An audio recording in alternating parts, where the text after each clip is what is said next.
Greetings and good day, YouTube. How are you doing today? I myself am pretty excited to continue where last left off with some addendums into the Kingdom build, right? The addendums are that I'm going to be chopping down some wood to start with in order to get some charcoal.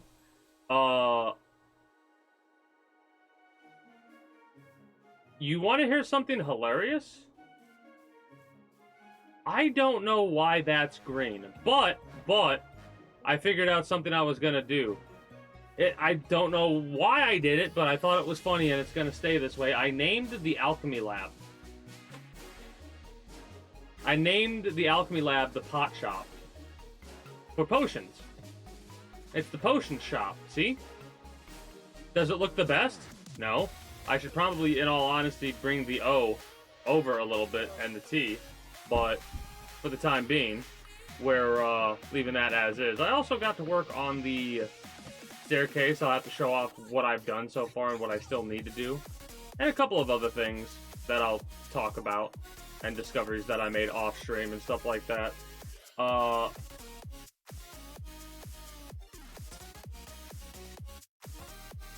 little bit abrupt, but I am going to have to step away here. I thought I was good to go, but... Was there anything in specific that I wanted to talk about? Oh, I did alter the furnace a bit, right?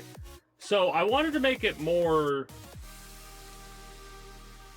This is going to sound weird, but I wanted to make it feel like it had more efficiency, as well as just wasn't over here anymore. I started to like build over here, but that wasn't going to work how I wanted it to.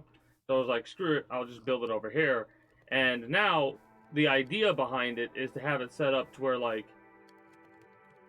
this will primarily be blocked off. You'll be able to just come up here, pick up all your stuff, and when you need to reload it, you can just walk up here and load it this way through here, and it will all transfer down into the proper chest and the proper locations and stuff like that. It's also able to disable the hoppers by hitting those levers in order to gain the experience from the furnaces. These are able to be turned into cut copper after they oxidize and you mine them. That will oxidize, but it'll take a very long time to do so.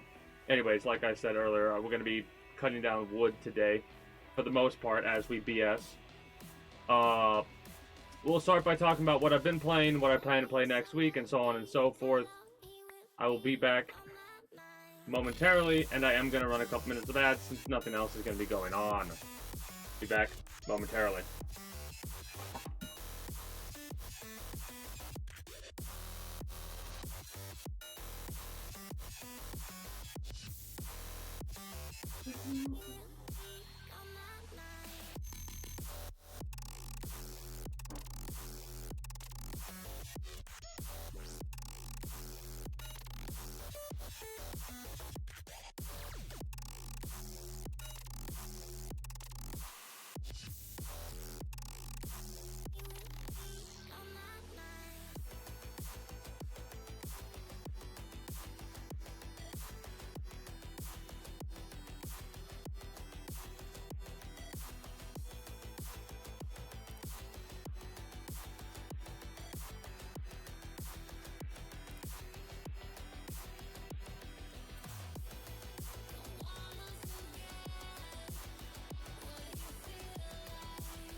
All right.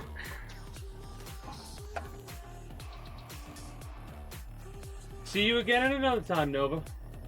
You've probably already departed at this point, but do appreciate you stopping by, and until next time, take care and have yourself a good one.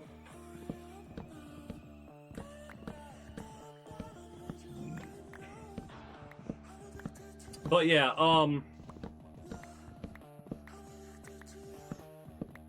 I did some testing or whatever, and came to a conclusion that I did not like.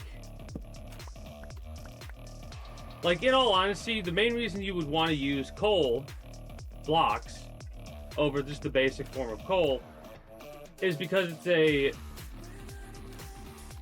it's an efficient way to do stacks without having to keep reloading it, right? However, you might also get a bonus to how much you burn, but in all honesty, it doesn't really matter to me. I almost wish you could make blocks of charcoal. The fact that you can't kind of sucks. Because if you could, I'd be a lot more consistent on getting wood. I probably need to figure out a way how to auto farm wood. There's got to be a way to do that. But I'll worry about doing that in more current updates, in all honesty. I'll wait till this ad's over so I can actually think straight, and after that I'll talk about what games I've been playing more in detail than what I'm about to, which is the fact that I've been playing Fallout New Vegas and enjoying that a whole hell of a lot. Also been playing the sponsorship game Storm Shot, ! Storm Shot. Enjoy responsibly. Copyright 2020. Anyways, that game I've actually been enjoying it. It's got some pretty fun puzzles. Welcome to Peloton, where you'll run harder than you ever thought you could. Pushed by that thing that gets you moving. It's got a couple of unique mechanics as well that are like, yeah, I'm all for it. When you step on a Peloton tread with military trained or world record holding instructors, you set the pace with personalized targets that I want to go over here and keep chopping the wood down from this section. This is no walk in the park. We're gonna get into our jog right away. Run faster than you ever thought you could with Peloton Tread at onepeloton.com. Find your push, find your power. Peloton.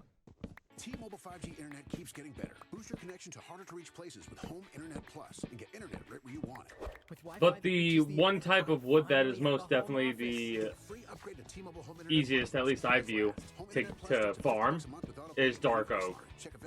So one of the first things I do is look for dark oak.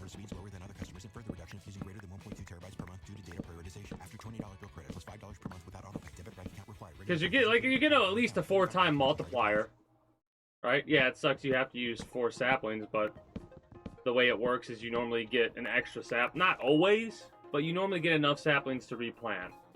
If you're really unlucky, you don't get enough, but that's normally not the case. The average is that you get like 5, right?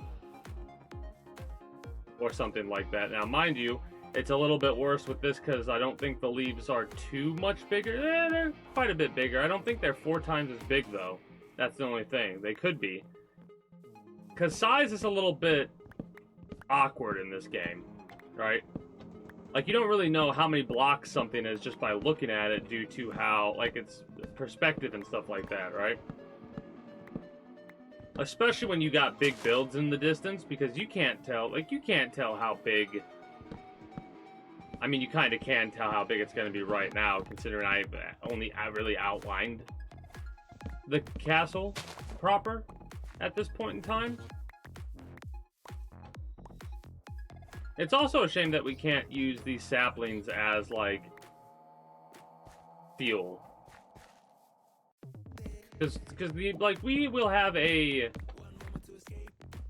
This is all stuff that I'm saying out loud that I'm trying to keep in my mind for the future, because, like, that's potential mod right there, you know what I mean?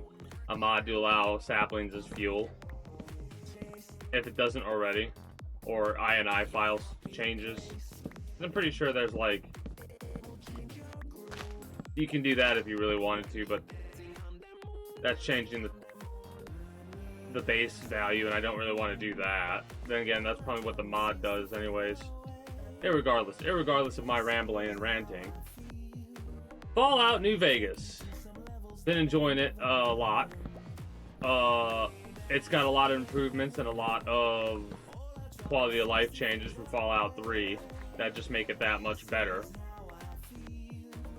The story's very interesting and intriguing how it opens up. It like throws you right into the midst of a mystery that you are the center of, or you were thrust into the center of unknowingly.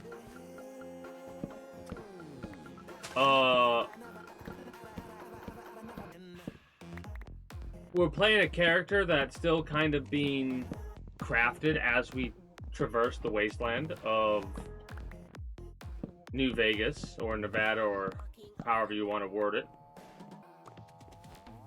We've been doing a lot of just side exploring and stuff like that. We haven't really been that focused on like main story progression, which has a tendency to happen with me whenever I play a game that has a lot of side quests and stuff like that. Gotta adjust my pants there for some odd reason.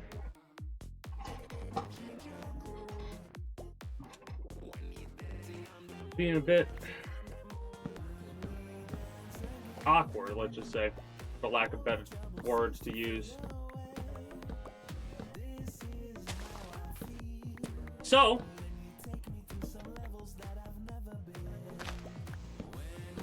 we'll keep planting these and chopping down what we can. Because I'm going to use all different types of woods, I think. Well, not the ones that are more annoying to harvest. Like, I'm going to be honest, I'm going to be cutting down the birch and the oak as well, as we wait for this to grow and deteriorate the leaves and stuff like that naturally over time. But like,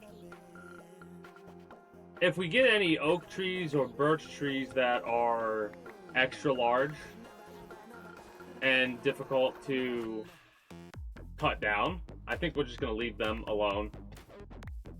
Because I'm in one of my mindset moods today when I'm playing Minecraft where it's like, I kind of don't feel like doing much except building and chopping down wood today. Alright, which mind you, we are going to be making progress towards the castle as we do this, because we are getting a bunch of, whatchamacallits.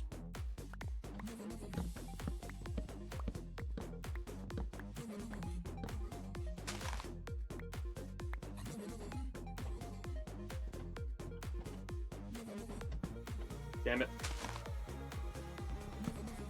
We're getting a bunch of nether brick. I couldn't think of the name. I'm like, it's not netherrack. I don't know why I keep wanting to call it netherrack. It's got nether in the name. That was what the process I was going through internally, right? In my head. Like, it's not netherrack. I don't want to say netherrack. It's nether, not nether wart brick. Nether brick, dumbass.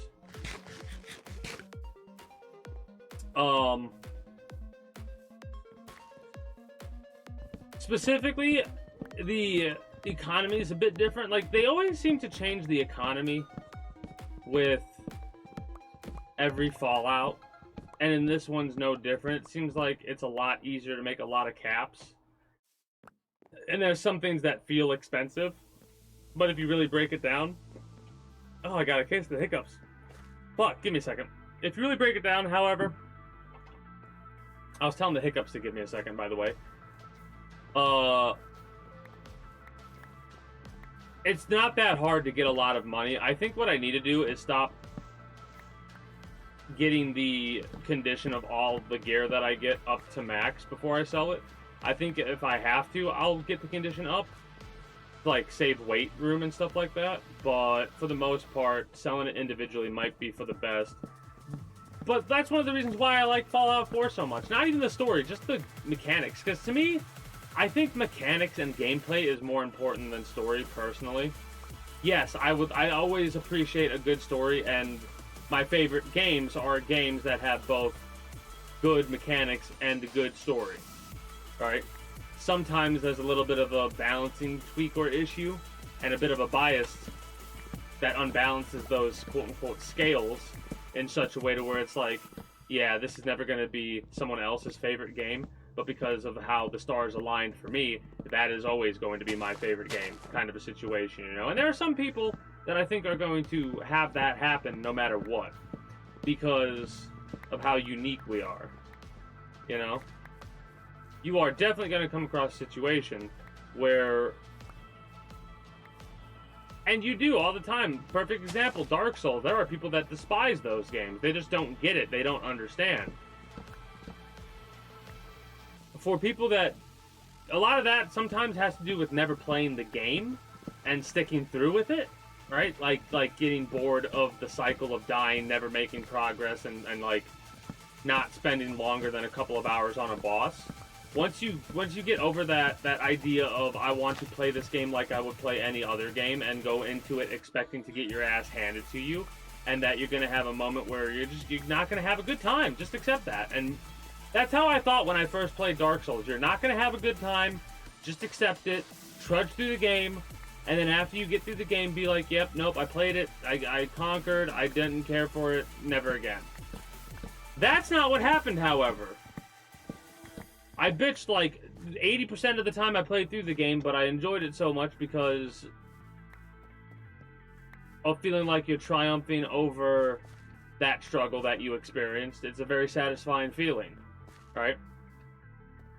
You finally did the thing that you couldn't do previously because of a multitude of, like, you figured out shit. You got better at it. Sometimes, however, and this is the part that gets me really aggravated, when it feels like it's more RNG reliant than not. Again, that's not how it is with a lot of bosses, but sometimes you'll get a boss here and there that's like, well, I won because of the RNG, or I lost because of the RNG. That always sucks. Like getting grabbed and then thrown off an arena that's not supposed to allow you to get thrown off of. Moments like that are like, alright, fuck me, I guess. I guess the game just said, no, you die here. Sit down and take your fucking medicine and enjoy it. Right?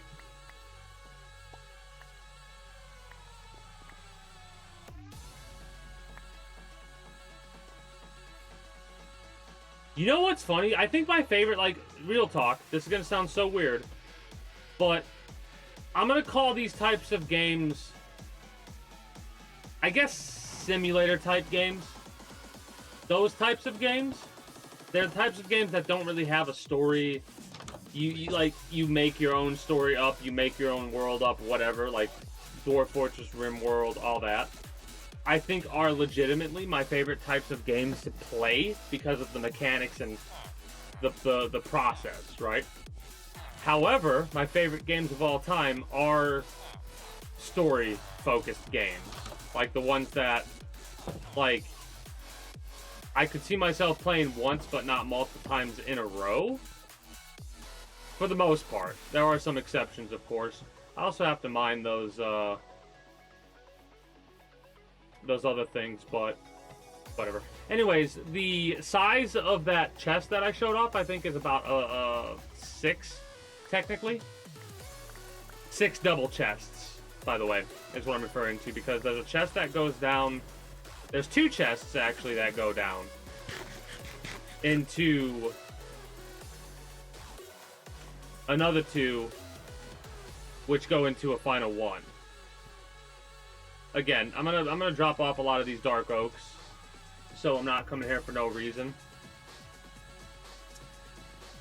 I'm trying to think about what else. Oh yeah, we also Sunday played a little bit of the Storm Shot game. Enjoyed that. I've been playing it off stream more so than on stream, but I am having a good time. I'm having a good time. This is what that's where Cole goes. This is where this will go. What's really cool is something I figured out is the way that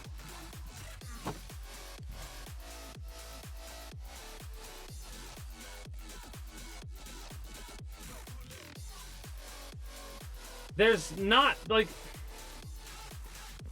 when you break this down, you want to try to do it based off of how the hoppers can go.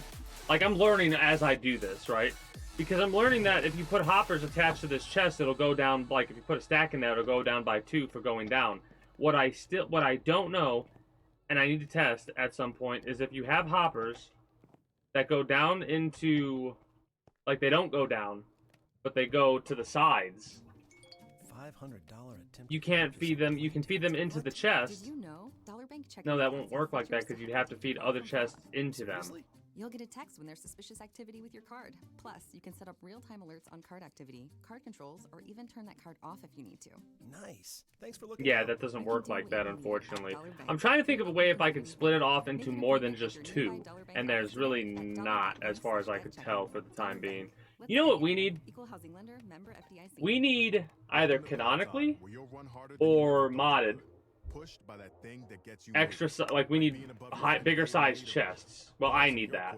I need that to get this perfect, right? Because to get it perfect, for the 4 furnaces I have, I'd put one chest down in order to, like the first chest would be over here and the second chest would be over here. It'd be basically be the same loadout, but it would feed into the chests differently to make it work, so it's equalized across the board. But that won't fix your home. That will only get you the rapper Ludacris. Having trouble? Don't panic. Don't be alarmed. You need to file a claim? Holla at State Farm.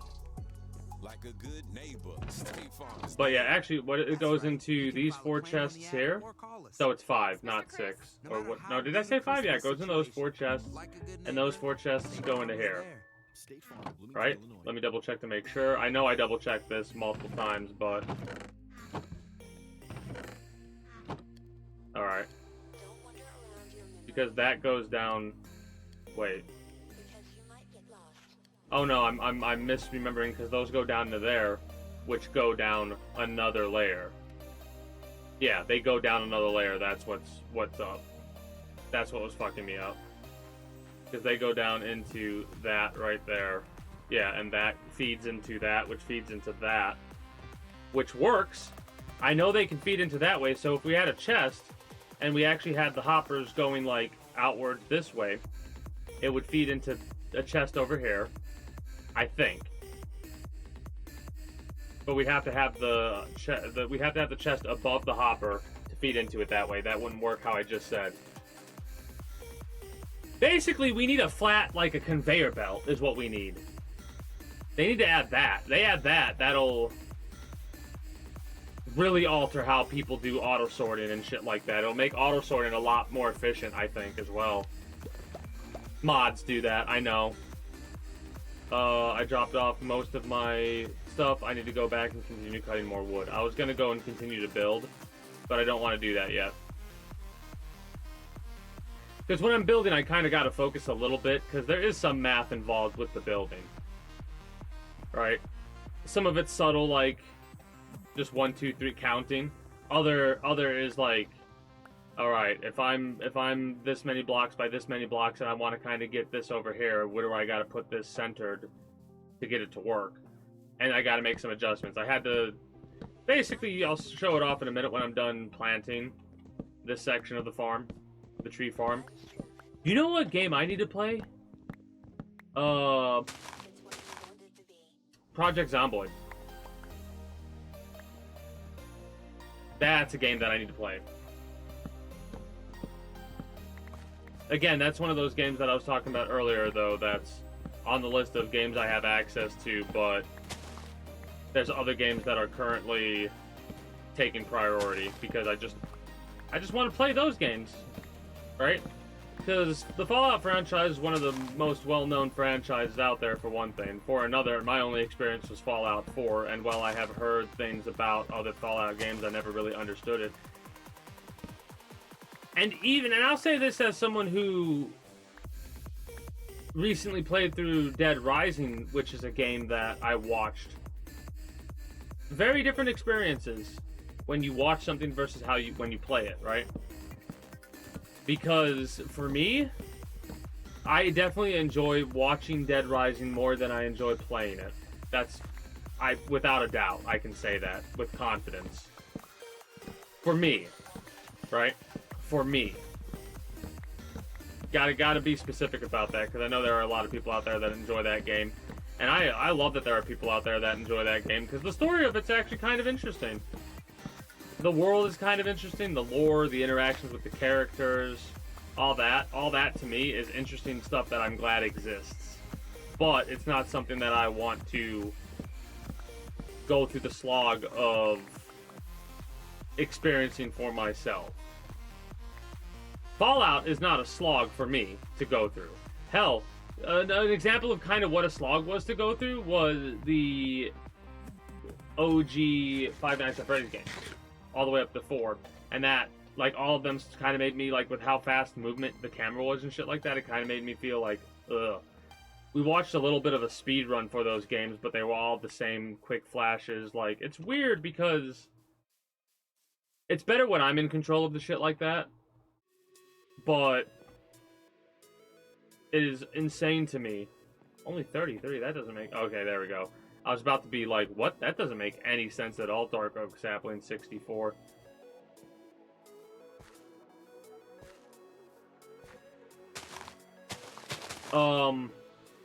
I do plan to play Fallout 3 one more time at the very least.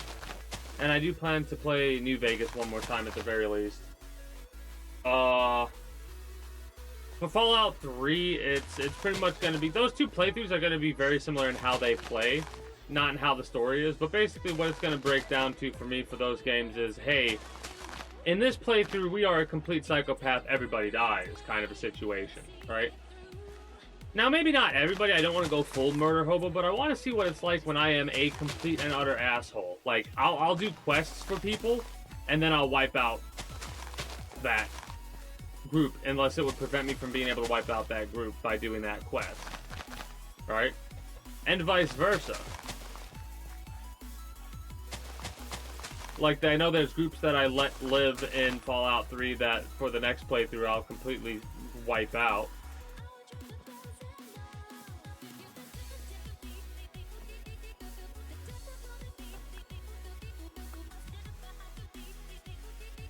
Maybe, see, that's the thing, because there's a couple of different playthroughs you can do where you're an evil asshole that doesn't kill anybody, and then you're an evil asshole that murder hobos everybody, right? There's a couple of differences.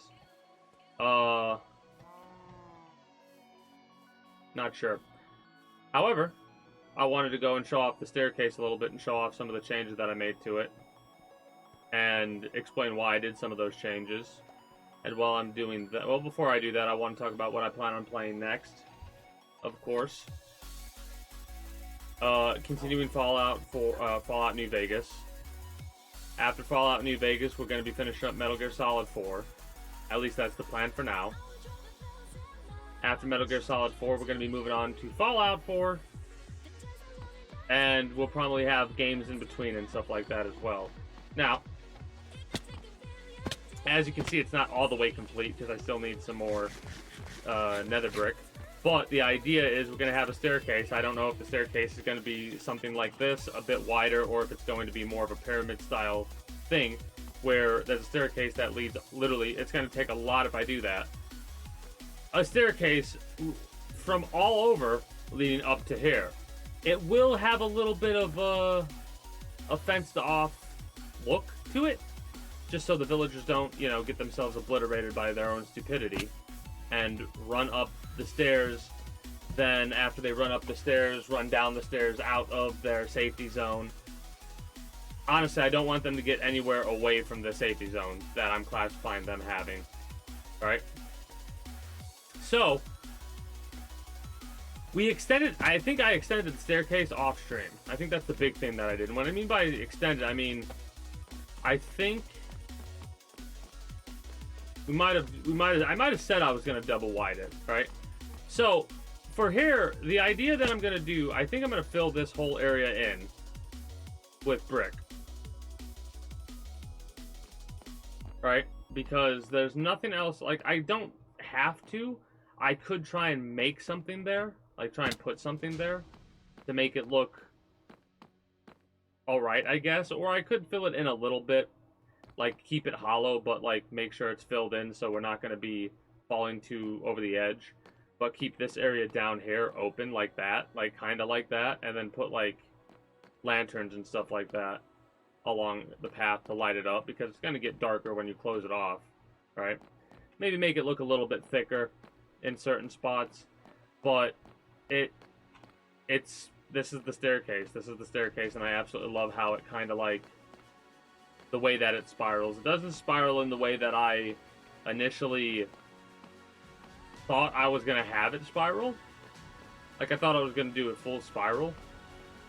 And in all honesty, the way to get it to do a full spiral would have been to continue, like,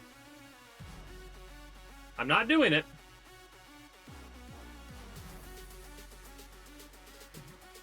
Build stairs that go up a little bit more, build over, have them meet up, but don't have them interconnect more than that. Like, have it be a 4 wide stairway leading up, and have it lead up the rest of the way from that point.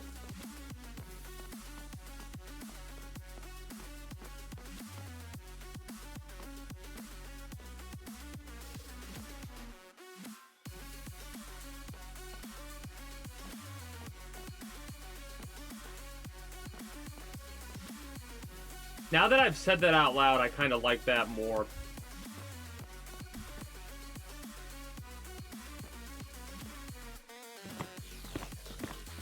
I'll do this so I know what I'm going to be doing there. I like that a lot more now that I've said that out loud, but I'm not doing that today. Or at least not yet. I want to keep getting charcoal set up.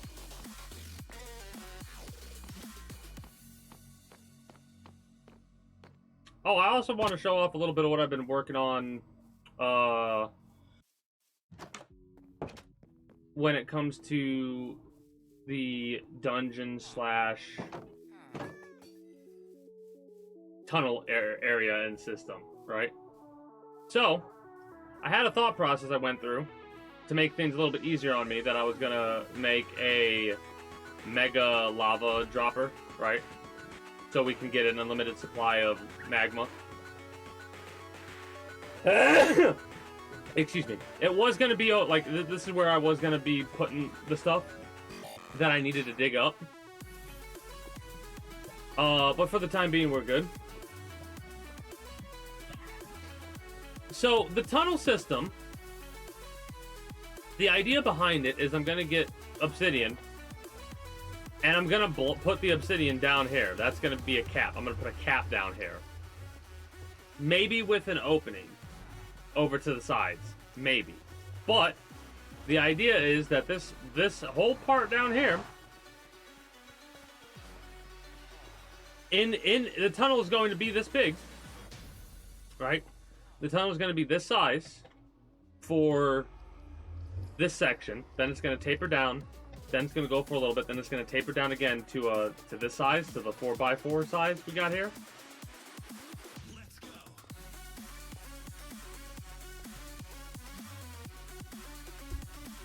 I think. Or we keep that open and make it like that was a part of the discovery or something like that. I haven't quite decided yet. I haven't figured it out yet.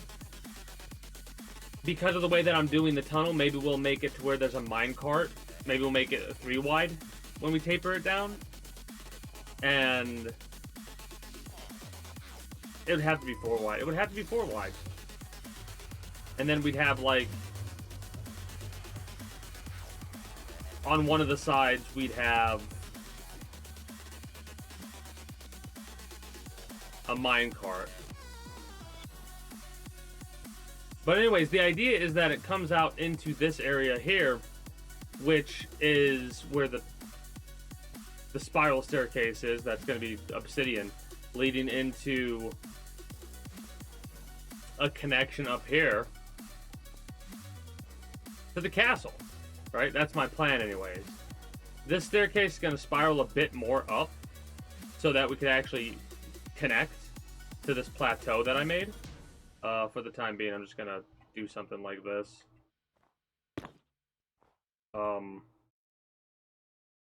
Just temporary purposes, realistically.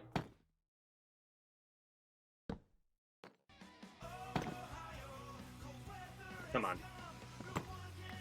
So, that is kind of going to be how the staircase will end, right? Except that'll be obsidian instead of wood.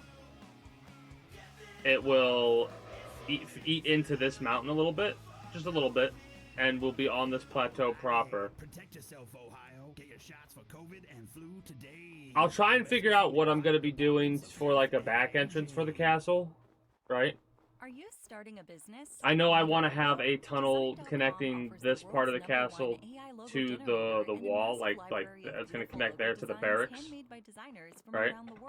And I'm not joking when I say this is my plan Logo ideas in seconds. Design.com can also help for you the build size of website, this bitch. business cards and social media designs. Visit design.com today. It's free to try. It's stuff like this that makes me question whether or not I'll actually be able to finish Welcome to Peloton, where you'll run when I hard want to and never finish. catch If I can't, pushed by that thing that gets you moving. that will be alright, I suppose. Balls in your court, Dave. When you step on a Peloton tread with military But it feels like training it's gonna. record-holding instructors, It's this is what's holding us up the most. We're gonna get it done, right? But this castle pretty much has been holding me up from doing a lot of stuff because I've been like, all right, we're at that point to where I want to build the castle. I just need to gather resources.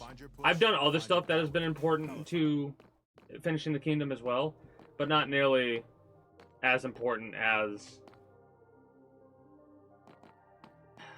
putting down our fucking platform, basically, which I need to do sooner rather than later. So let us continue chopping down wood. Stop chopping down trees.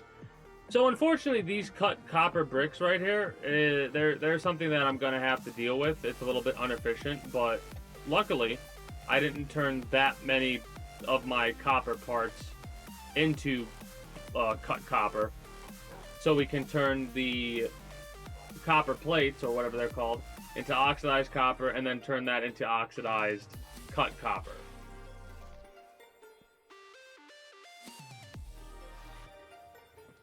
It is kind of funny because I'm gonna put some of this wood away before I forget about it.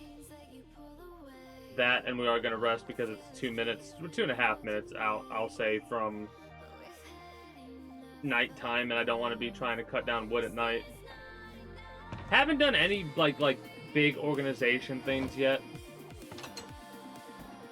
I'm trying to think about what else we got.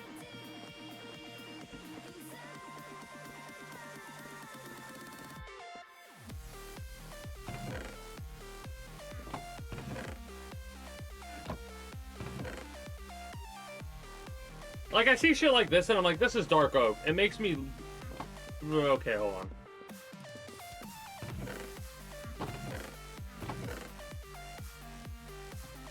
Again, a lot of frivolous bullshit. Apples, I know where they go.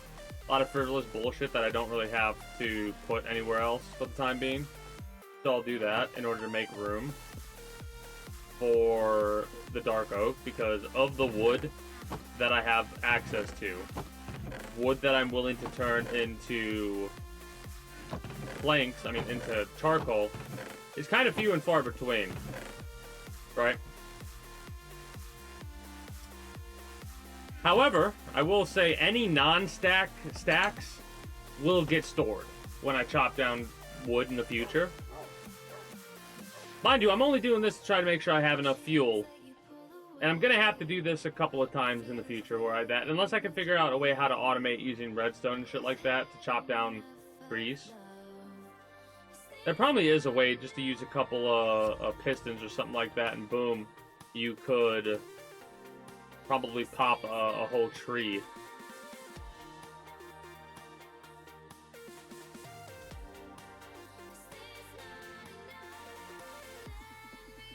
You know, let me look that up really quickly since I'm thinking about it right now.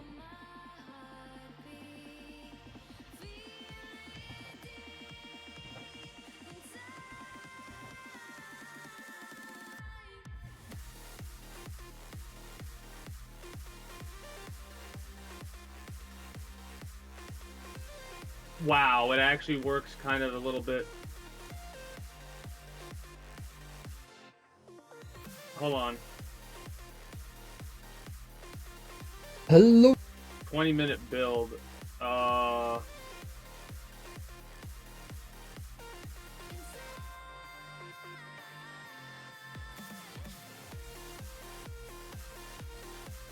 out. That's not something I'm doing in base game. I'm doing that in creative. No shot. The processing that you have to, like... I could probably figure a lot of this shit out myself in creative. The problem is not being in creative. Trying to undertake the challenge that I've undertaken. Right? That's the problem right now.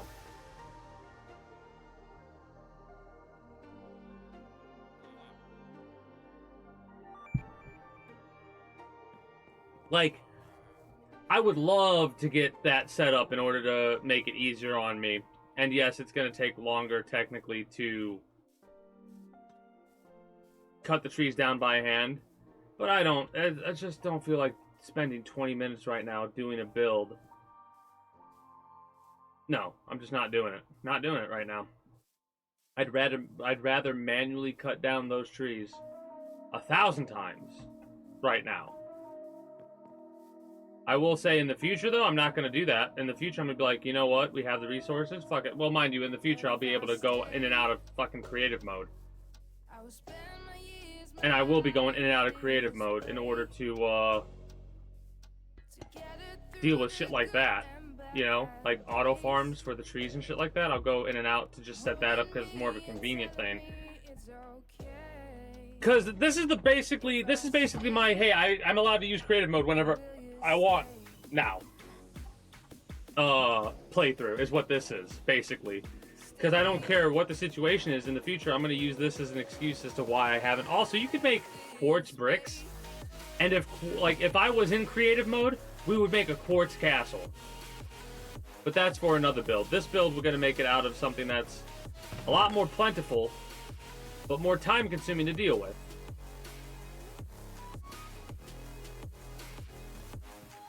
A lot of nether bricks still. Just floating around. A lot of shit just floating around. Let me go to the furnace. I need to dig these up, in all honesty, but I'm being lazy because they... No, they don't.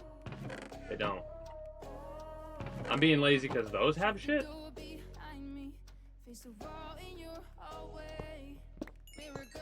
That's the other way you can get experience from these, by busting them.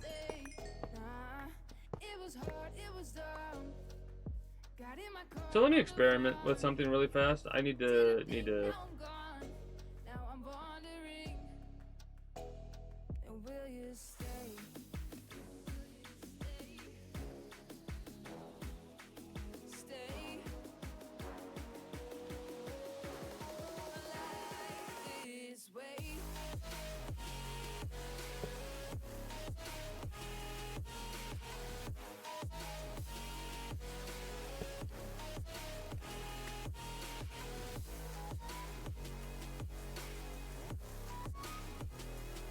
So we could feed 6 chests. No. 8. We could feed 8 chests into one chest. And then have that chest filter that way. Like a weird ass double filter system we could do. And I'm talking about the future because I'm thinking about a lot of different shit. Yeah, I have all this. Oh shit, lots of nether quartz. Let's turn that into... Wait. So it takes 4 for that. I have a question. Please don't tell me that this will work. Okay, good. Thought so. Was going to be a little bit concerned that would have worked. I'm gonna have mods that add other, like, crystals and stuff like that, and gems and whatnot. I will be using this quartz for, like, the personal room, right? The personal quarters. Because the main castle is going to be built out of nether brick, but it is going to have internal locations that are going to be, like, made out of other shit. Let me continue with, that's where the coal goes.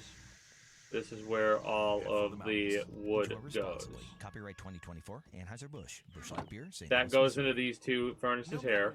I mean, not furnaces, hoppers. The hoppers drop down into here, which fills up like so. Almost perfect. Those feed into here, which feed into these 4 furnaces.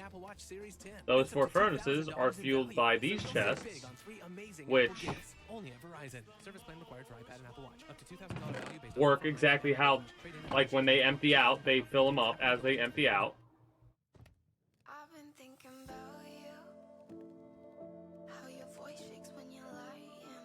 See, the problem here would be we would have to, no, that wouldn't matter. Yeah, because those feed into there like that. Yeah, that's how that works. It is funny because the best way to learn is by literally just doing the stuff, right? And I've done this so many times at this point that I kind of, man, I love how slow the game gets when I look at the sheep. Like we're gonna have to do something about those sheep at another day.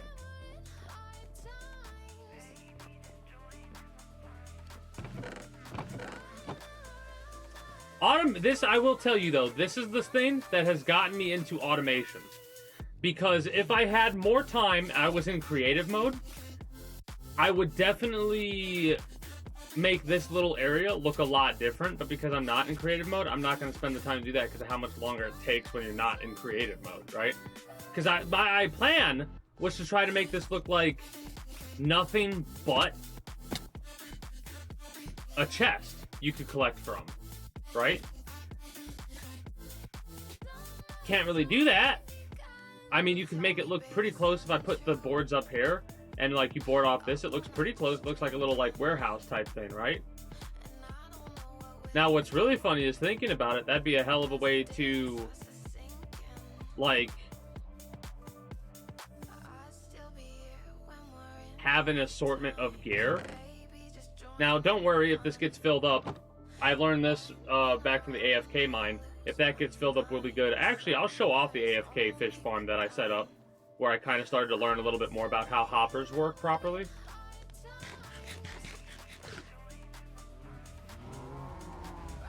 I love how distracted I got. I got so distracted. We were supposed to be chopping down wood, but I've given myself a little leeway because of all the wood that I found.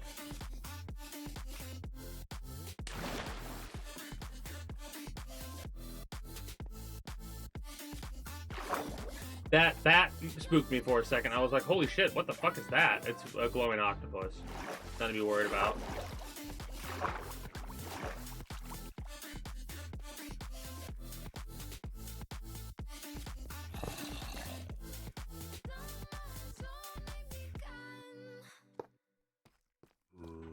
So this should have nothing in it, but the problem is it goes down and feeds into 2 chests, which feed into more chests down here, which are filled with a lot of bullshit from me AFK fish farming, right? So that's how I kind of learned about how hoppers work a little bit more properly. I'm going to collect all this type of bullshit right here. Water bottles are actually useful for potion making, hilariously enough.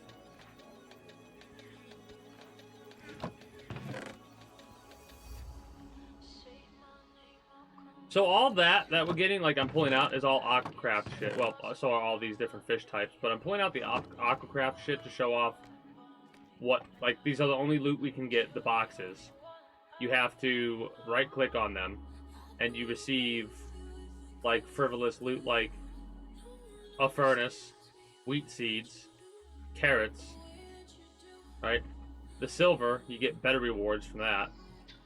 So we received a golden apple, some nether quartz, a compass, a golden ingot, a dandelion, some dust, a clock, iron, duplicate items.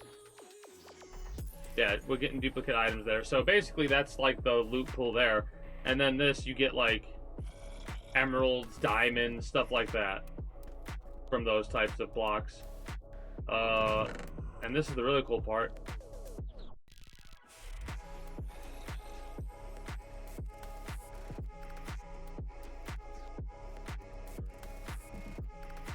deal with that later. But yeah, that's kind of just what I wanted to show off, how I learned more about the hoppers without looking anything up. Because most of what I've done, I have not looked up. The only thing I ever looked up how to do was the basic generalized mob spawner, right? The one that when you have it set up, you just stand there and wait for units to spawn in. I got rid of that a while back, though. Really quickly, before I get more distracted and don't talk about anything for the update for you, YouTube. Outside of that, I don't really have anything else planned out. Like, after I get through New Vegas, Metal Gear Solid 4, and then I play modded Fallout 4. I don't know exactly what we're going to be playing, right? I know I have a new method to my madness in quotation marks when it comes to utilizing, what's it called?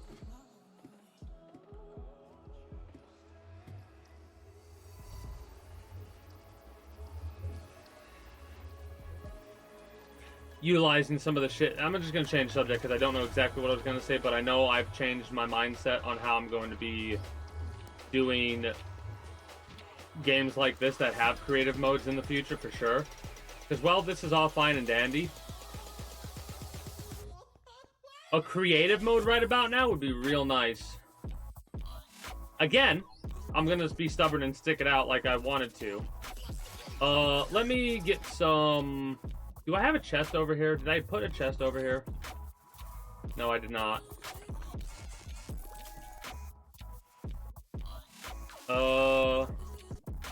Where did I put all that?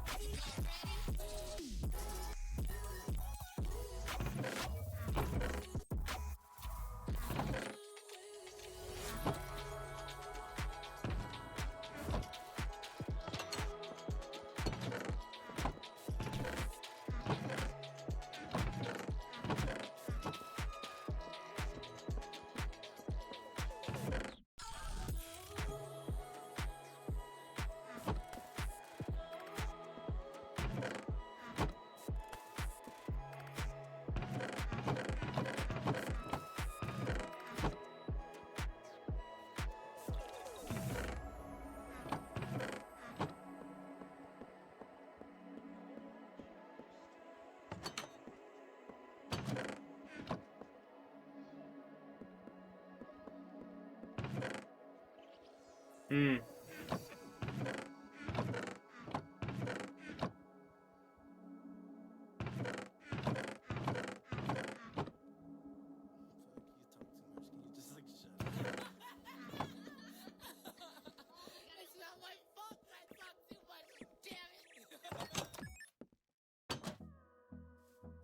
So, where the fuck did I put those then?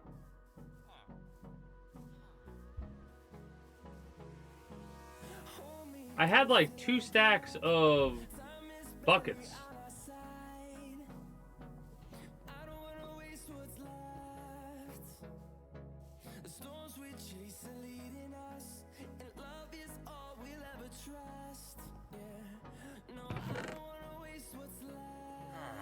Some extra cauldrons. Oh, actually. We only need the one, hilariously enough, but I'm gonna bring all 4 of them.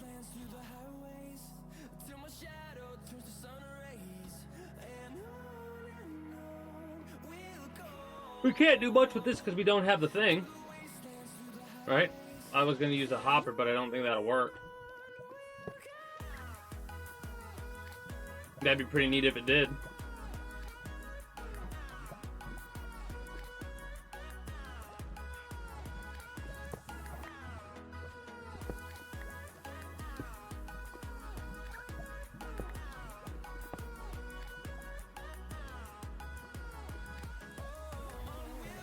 I know it's not going to do anything, but I have to test it out because I just had that thought. You know? One of those random ass... Actually, another way to test out would be to put a cauldron...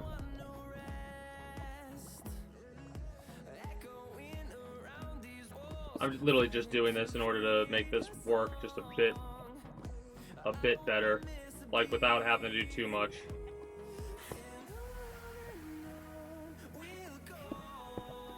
Make sure it's working properly. Yeah. Alright.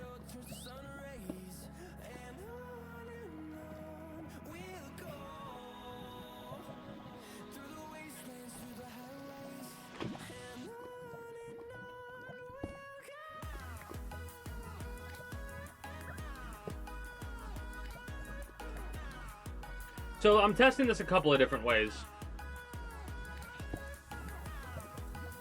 Again, it's not gonna work, but I gotta test it out because the idea popped in my head. So there's a water bucket somewhere and a bunch of lava buckets, and I'm really trying to think about where the fuck it could possibly be. Not that big of a deal, if I'm being honest, right? But it is kind of a shame that I just cannot seem to remember where I put that stuff.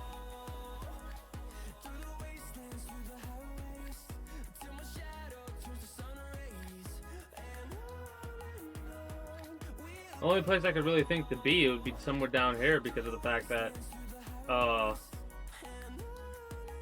I've started to do this already. Alright, this is how I'm going to be making the obsidian tunnel for the most part, right? And then I would put a thing of water down there and just let it go down the path. Like being above your friend Dave in the leaderboard.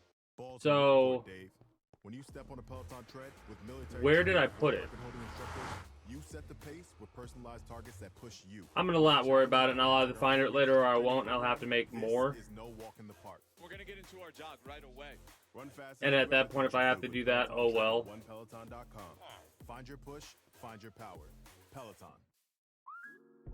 Hosting family game night, but Like, normally I just stack them in one of the fucking junk drawers. Giant Eagle is now available on Instacart, which means you can get Giant Eagle's fresh produce, delicious bakery, and high-quality meat and seafood delivered right to your door in as fast as 1 hour. The unbeatable I don't know. quality of Giant Eagle meets the unbeatable convenience of Instacart. Let's go, let's go. Oh, yeah! Oh, you can't I'm gonna beat check that. these ones again, even though I know it's not Download in the app there. to get free delivery on your first 3 orders. Order $10, additional terms apply. No matter what happens to your phone this holiday, whether it crashes down the chimney or gets broken like a New Year's resolution, Verizon's got you. There's a water bucket here. Now, trade in any phone, any condition from one of our top brands and get a wonderful new iPhone 16 Pro with Apple Intelligence on Unlimited Ultimate and iPad and Apple Watch Series 10. That's up to $2,000 in value. So you'll save big on 3 amazing Apple gifts. Only at Verizon. Service plan required for iPad and Apple Watch. Up to $2,000 value based on iPhone, iPad, and Apple Watch. Trade in and additional terms apply. See Verizon.com for details. Apple Intelligence available now. Like, it would have to be in a chest that I know I would open at some point, right? That's the thing. It's got to be in a chest that I would open at some point.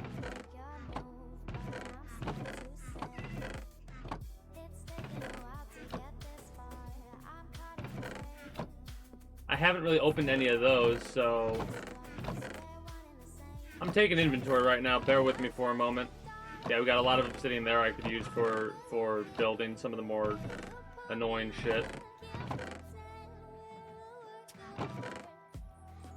We have cobbled deep slate we could turn into something that we could, like a small little house or something like that.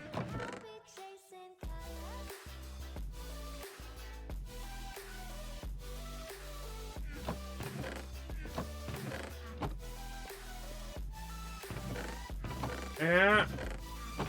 Some sand, stone, some sand.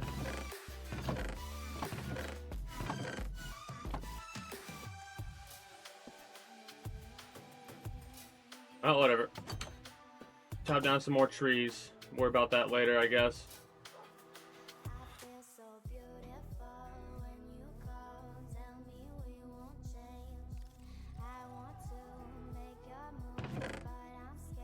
Another. Ah, here we go. Here we go. Here we go. There we go.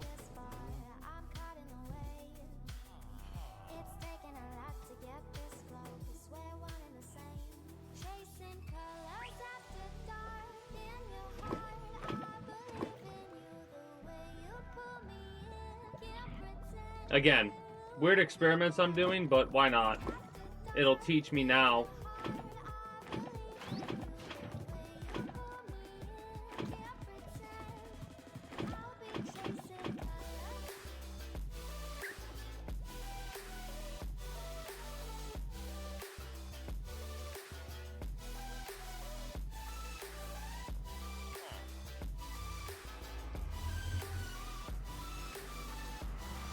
There's an option you can turn on.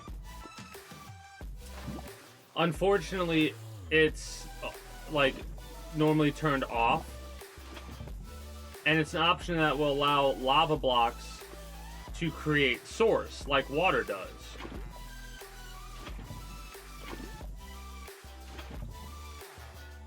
That would have made things a little bit easier.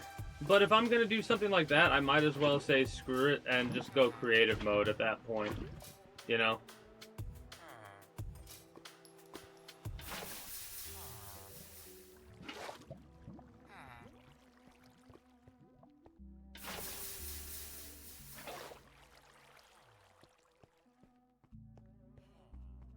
But look at that.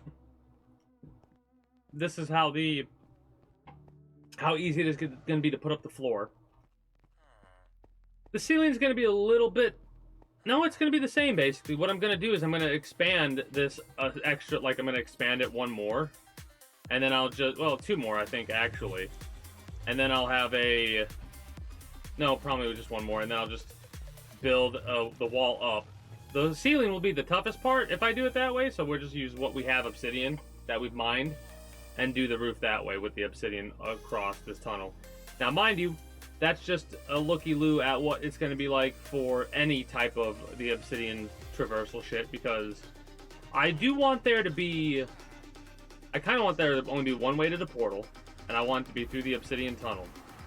I want the obsidian tunnel to kind of be like a little special thing, and have a couple of branching points. It's going to be a lot of work, yes, but I'm up for it. And if that requires me to, at some point in time, force myself to play this game off-stream, or stream this game for longer than I normally would, like on a Monday on different days and stuff like that, we'll start doing that. Like December time, if I feel like I'm close to finishing it and I can do it, we'll start streaming this game more often on stream. However, if I'm like nowhere near being done, and like even if I were to do several 24-hour streams of it, basically it wouldn't get me done, then I'll just be like, you know, we'll play the game how we've been, focus on getting it done as soon as possible. But I'm not going to try and rush and be dissatisfied with the build because I've spent this much time and effort on it. I'm not going to rush things at this point.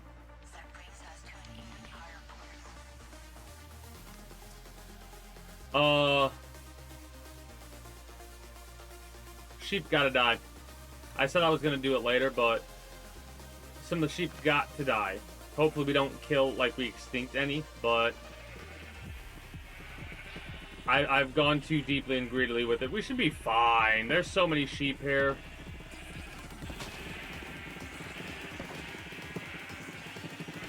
I'm making sure I, like, can see most, if not all, colors in this corner first. We're looking for 16 colors. Wait, is it 16 or 12?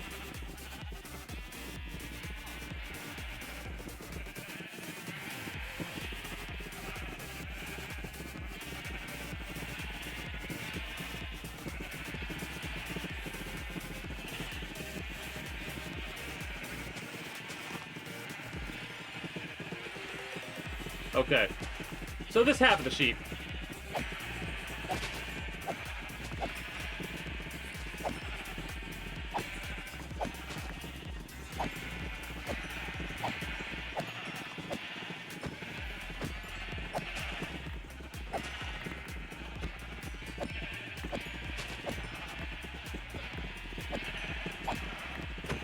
You gotta love when you have so many sheep you don't have to worry about getting wool by sharing them.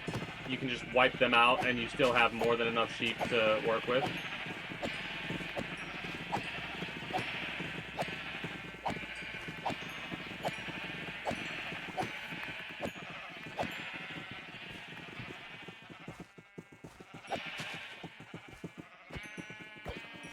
but I would only use creative mode for building. Like, a perfect example of what I'm talking about is I need to find this balance, and for me,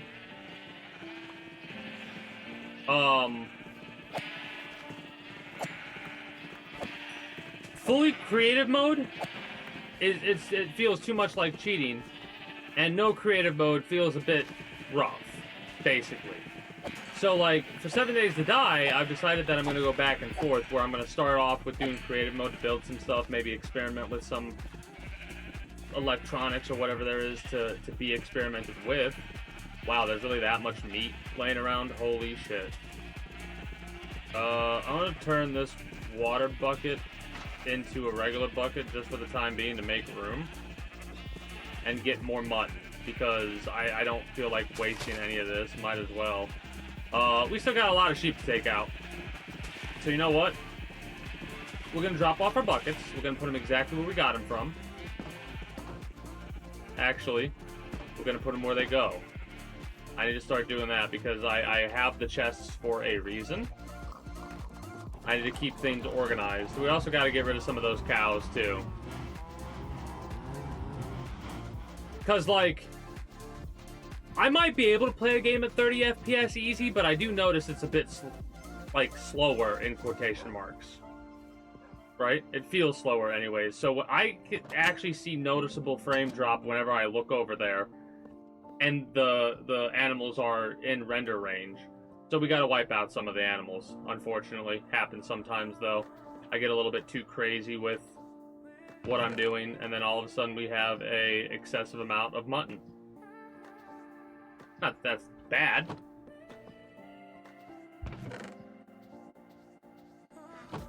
Don't know where the quartz block goes. You know what? Like I said, it's a little bit chaotic, and buckets need to go where they go, and tools. Like, most of the general shit, it's funny because I have a lot of shit organized, I really do. But I'm not collecting that shit that I have organized. I'm collecting shit that I don't have organized, or that I'm not going to be putting anywhere for the time being.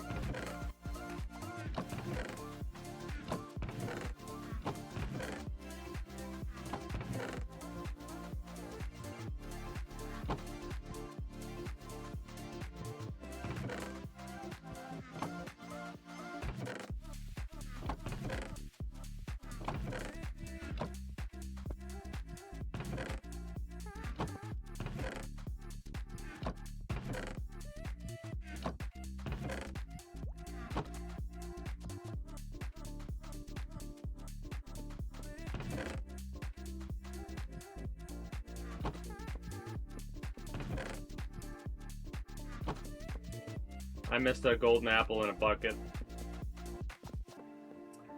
But I will say in the future, I'll definitely be doing auto sorting. And because I kind of see how it works now. I haven't, like, done any experimentation or looked into it properly. But there'll be certain chests that I'll have that are sorted a very specific way. Like, I always like having a tool chest where I put all my shit that I'm not using. And stuff like that. But for the most part, we're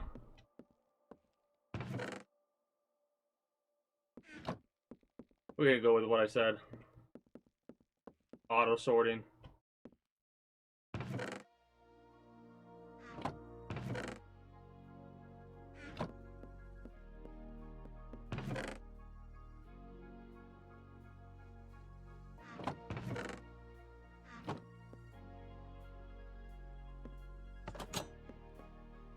I'm gonna have to step away here.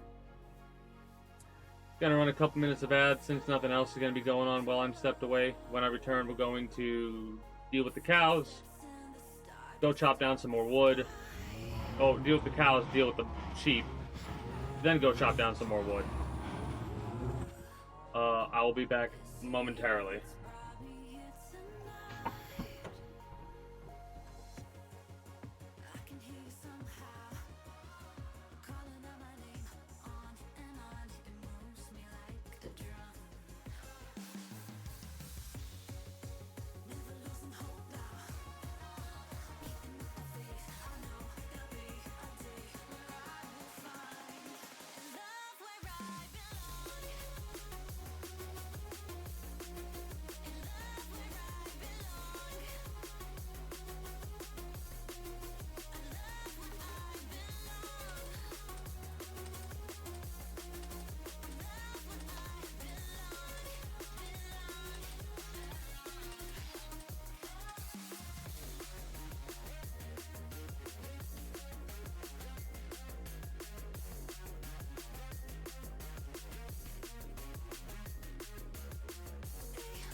crushed that hill workout today. Coffee on me.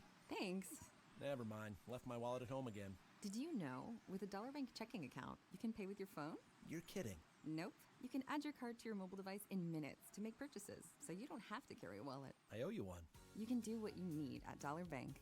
Make an appointment at your nearby Dollar Bank office today at dollar.bank/getchecking. Dollar Bank. Let's get you there. Equal housing lender, member FDIC. Message and data rates from your carrier may apply to Dollar Bank mobile banking.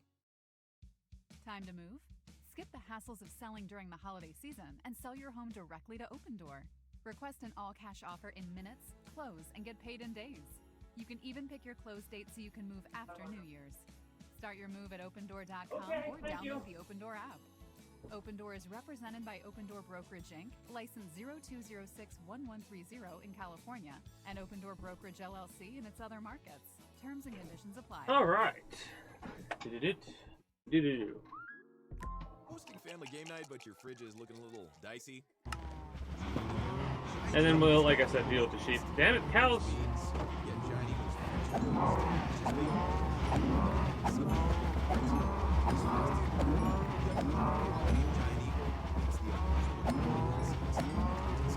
You know it's bad when you don't have to move for a while and just keep swinging and keep killing cows.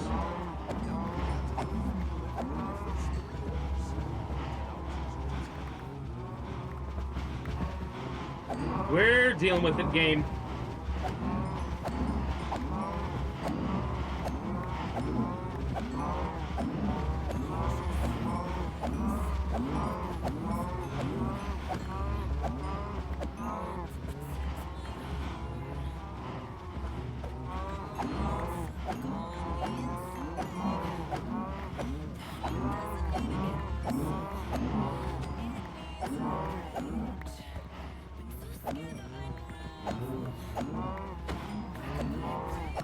A little bit quiet and just trying to get the most efficiency possible with these swings. Alright. I'm doing it a little bit too early on those ones.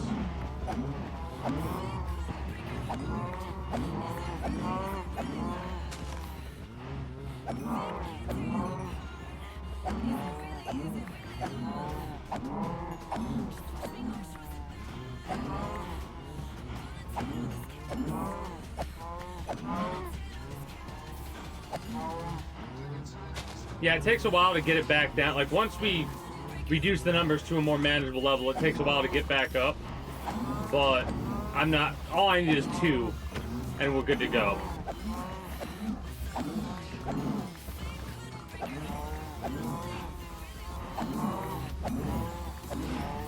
It'll be a while before we do that to the cows again, though.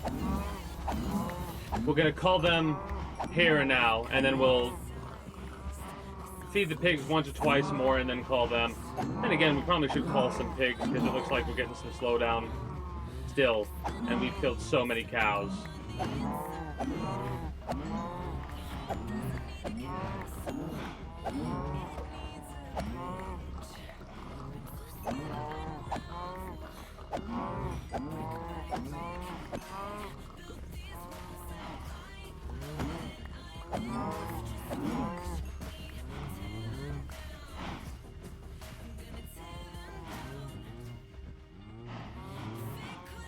Yeah, okay. That's better. That's more manageable for the cows. It'll take a while to get back up to a level like that, but... actually, the pigs aren't that bad. They seem like they are, but they're not nearly as bad as the cows were. The sheep, I think, are still the biggest problem so far. Like, it feels slow over here. Better than it was, but not by much.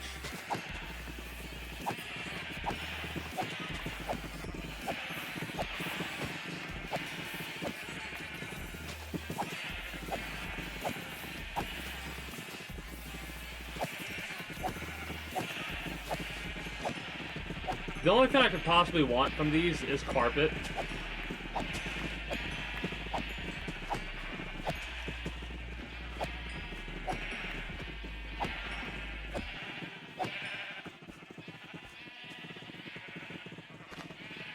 Any uncooked is getting dropped.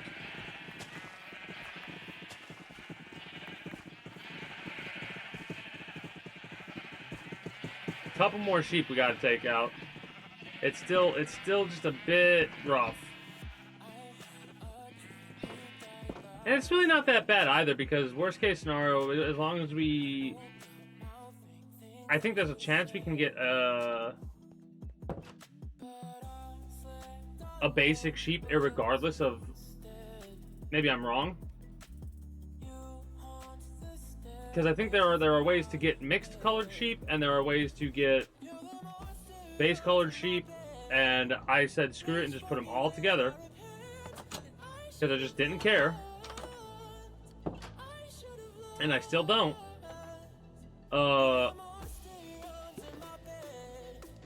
But after I call them a little bit, we'll keep the sheep. I think we'll keep the sheep at the more manageable number that they are at, but I'm going to get some shears. Shear them. That'll be a later thing that I worry about doing. Again, primarily only to get a little bit of carpet.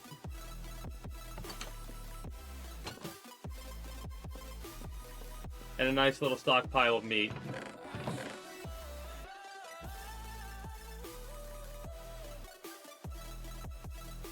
Love to see that.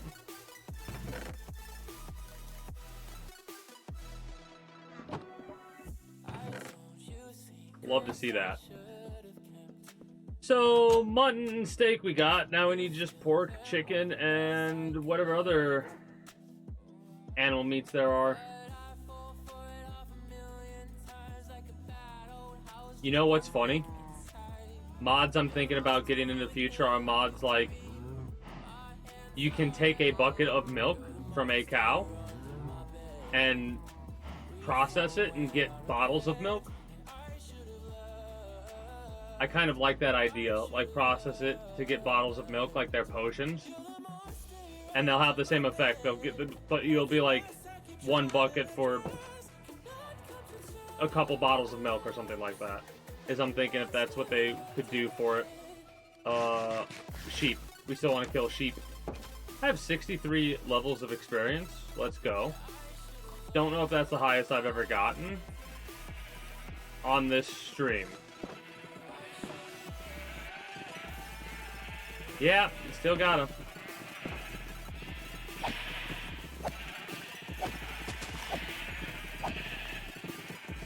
Again, worst case scenario, we make a sheep go extinct, and then we have to turn one of the ones that isn't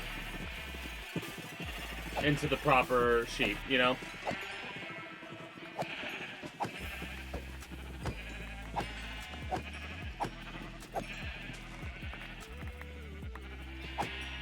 Then again, carpet I really don't have much of a desire for, if I'm being honest.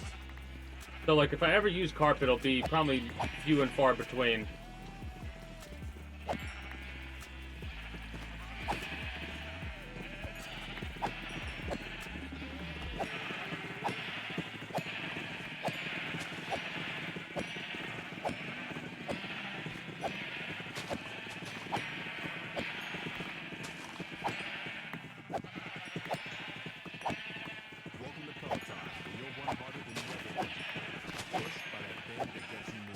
Because really, we're only killing one per swing.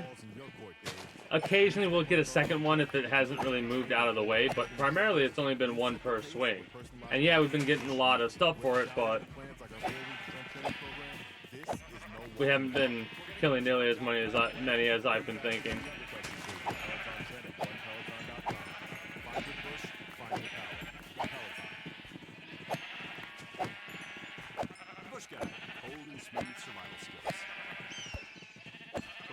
Stint in the great outdoors, pack accordingly. Place heavy essentials near your spine for stability in rough terrain, with light items near the bottom. Now, you may be wondering, where does the bush light go?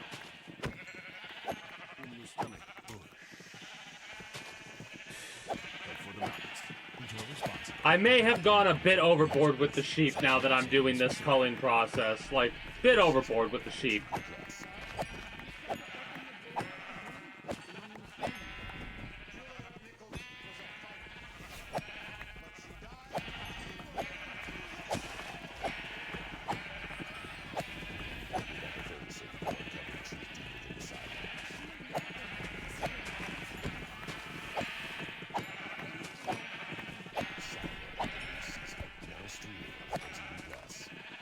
It's amazing when you'll, like, spend a lot of time playing games, or you watch a lot of older movies or something like that, and then you watch newer shows, and it's been a while since you've either played or watched those older games or movies, and you might become more familiar with certain actors or actresses, because it's really funny to, like,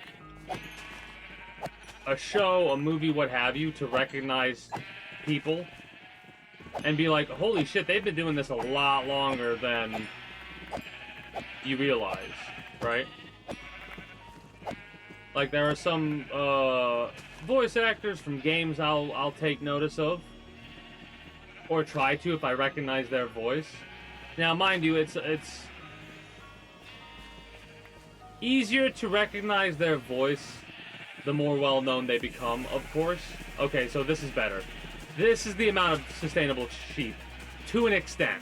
We can still do with some culling, but it's getting closer to no more needed. Did I just kill the last purple? No, we got a purple there. We got grays, blacks, light grays, greens. I see a highlighted green in the back. I see some blues. Gotta be a little bit careful.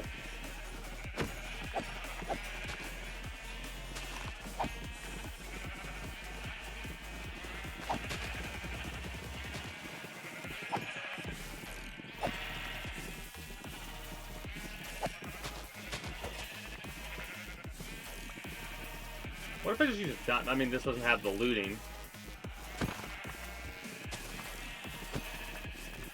I forgot about the jump crit.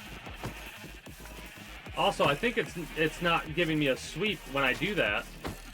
So it's a little bit more accurate to pick and choose who I want to drop. Alright. We almost got a couple of full stacks of that.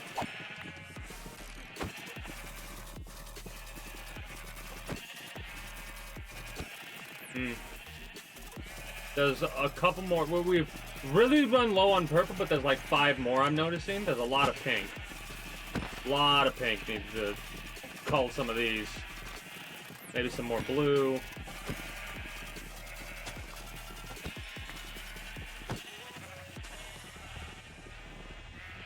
The light blue is what really needs to go.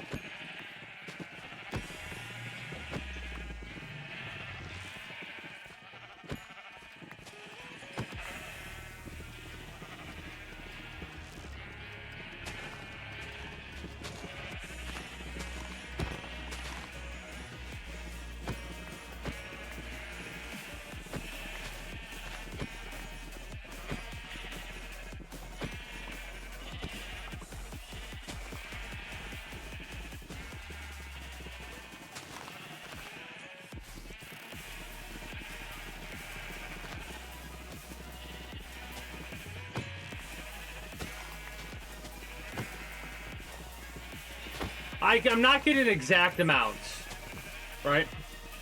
But I am able to see most of what I'm trying to see by doing this. Alright.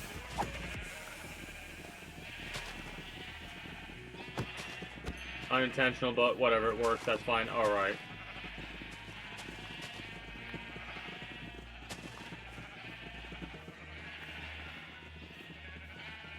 Well, I think we're good to finish collecting what we haven't yet. Make sure we don't lose any mutton. That would suck. But with how we are now with the sheep, there's still a little bit of hang-up, but I think we're okay. Yeah, okay, so we got all the animals loaded. There doesn't seem to be that much slowdown at all. There's a little bit here and there, like some spikes here and there. But we've culled enough to where we don't have to worry about that too much. That happens sometimes. Sometimes you'll just get into a situation where you have too many animals, at least with me. I have a bad habit of overpopulating. And then we could do another round of liquid hot magma. Also, I want to go get more, if I'm being honest.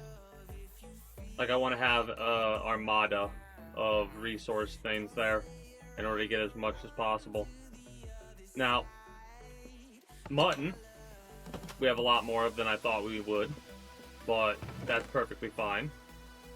Honestly, kind of fits with the setup I'm going for, right?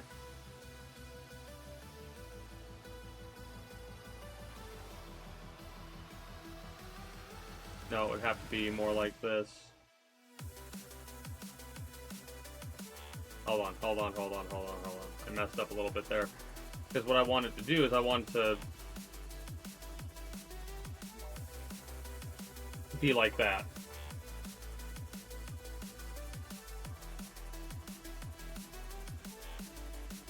Alright, let's put our wool away.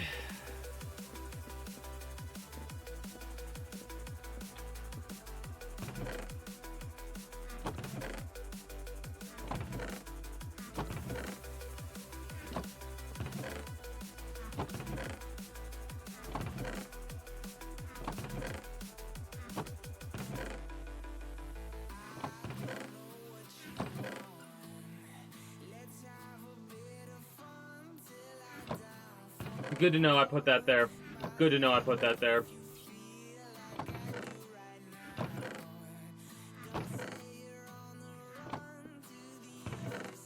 Endstone. It's not that hard to gather, it's just a time-consuming process.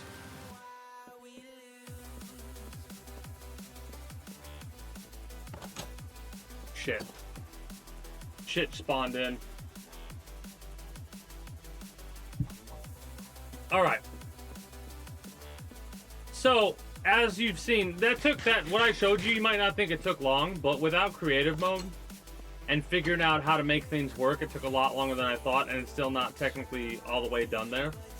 What we're going to do next is we're going to actually get the resources we need, probably place down a chest filled with nether brick, and then we'll proceed to chop down the dark oak trees again so we could get some more charcoal.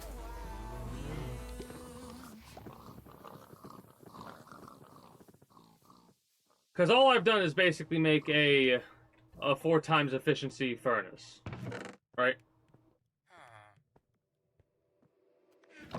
It will load up quite rapidly. No.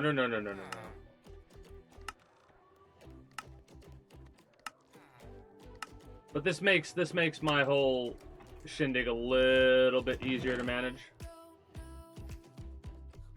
Don't have to really worry too much about. Okay, good.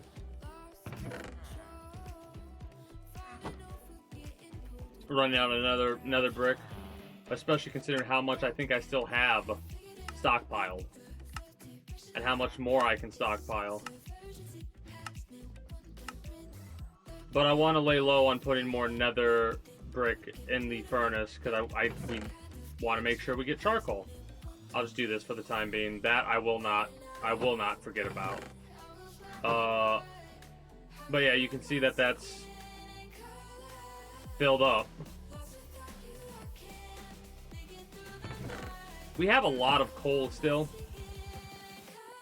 right?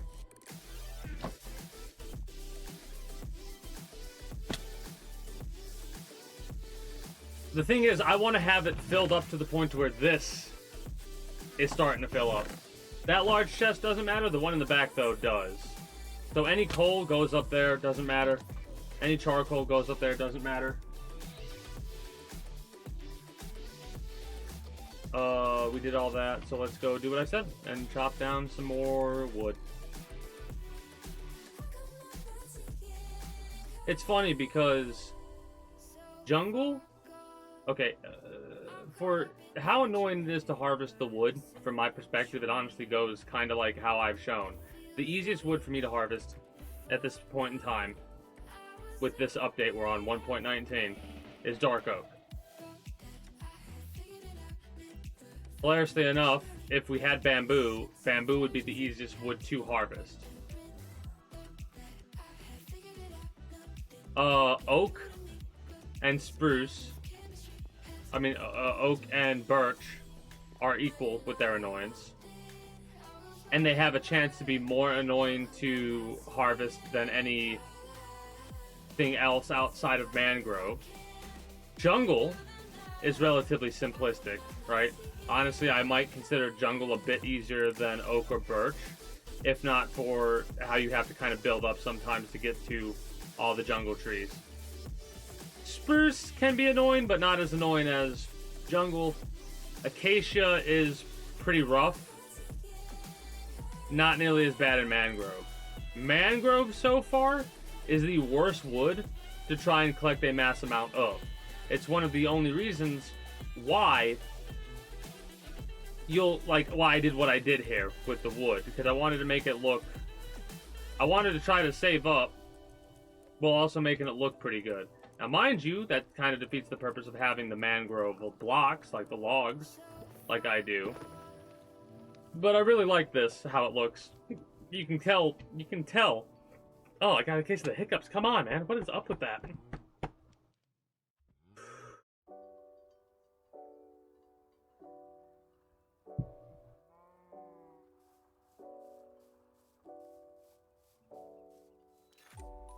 You got a, you can tell that it's a 3-layer farm, basically.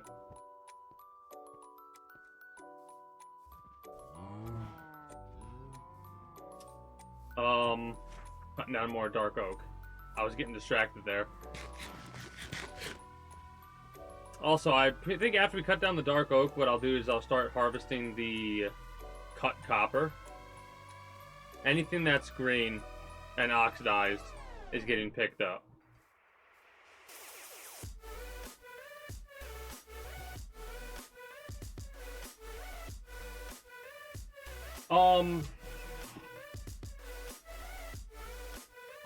Oh shit. Ugh.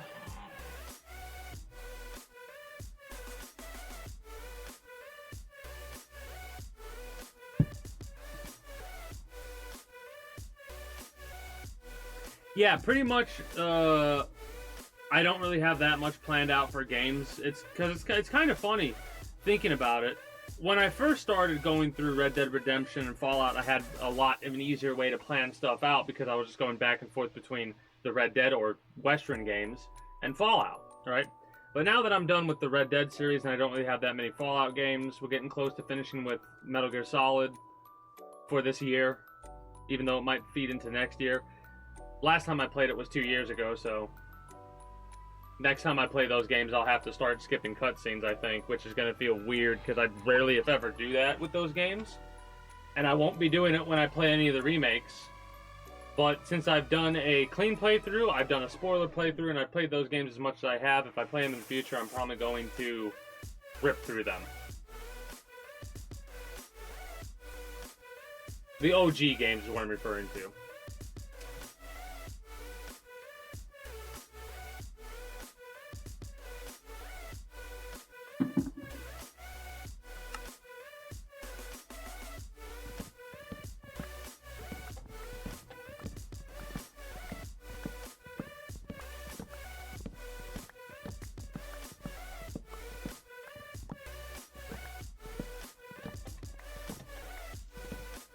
But yeah,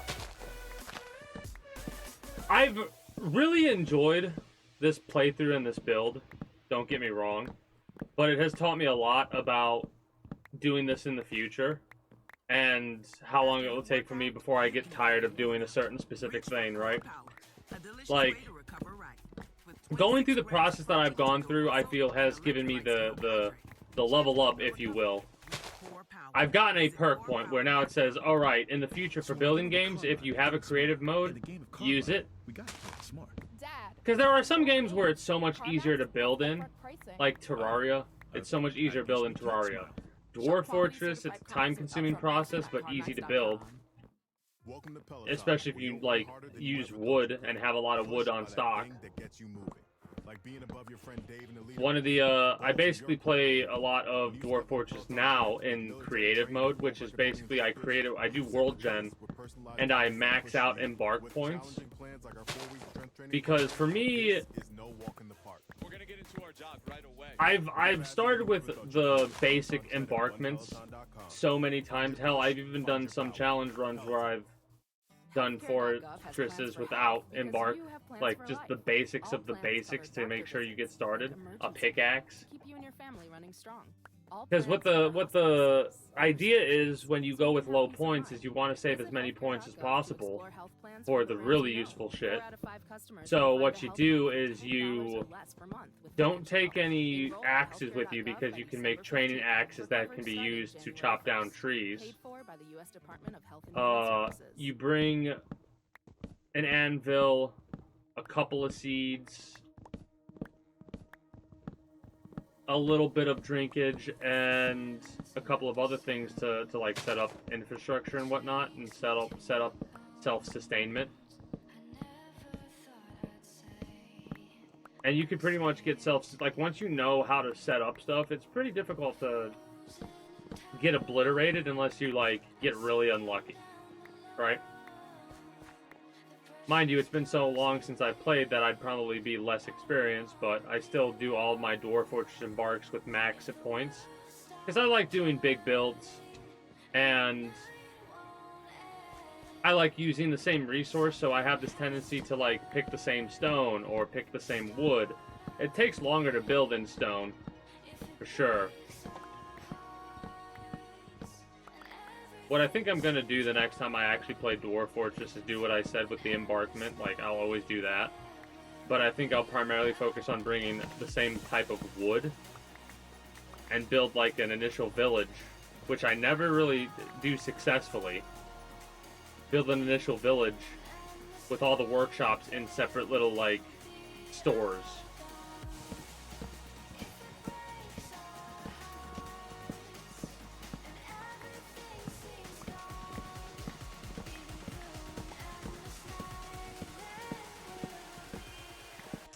Dwarf Fortress is one of those games that could, for me, be a outdated YouTube blog thing game, right?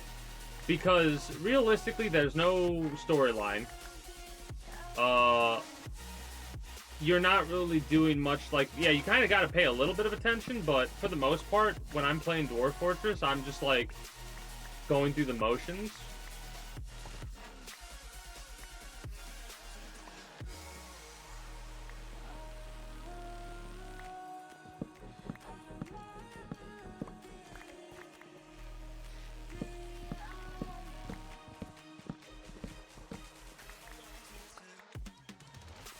What's funny is one of my like, I've talked about it before, but I'm hyped for when Adventure Mode finally comes out for Dwarf Fortress, right?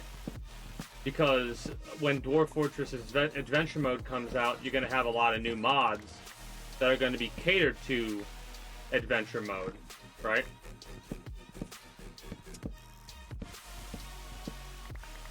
And I want to see how crazy some of these mods will get into the future. Like, what kind of things are people going to come up with? Because there are so many mods that people have come up with nowadays that are like... Yeah, there's a lot of simplistic mods that exist, and those mods, I think, should and will always exist, like they should always exist. Because sometimes keeping it simple, stupid is the best way to do something.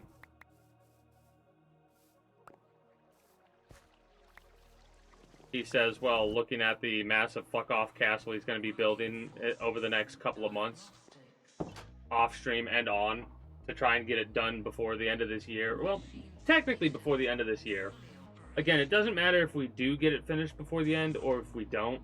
I don't really mind. We'll have to look at our settings at the end, the statistics or whatever at the end. I won't do it again because I kind of want to keep it a surprise.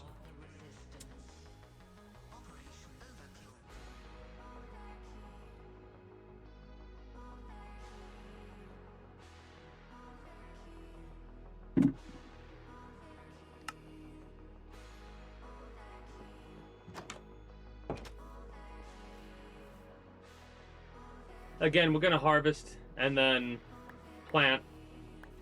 Then we'll start going after the cut copper. after that, we'll probably think about wrapping up for the evening, because I don't really have too much to talk about. Didn't really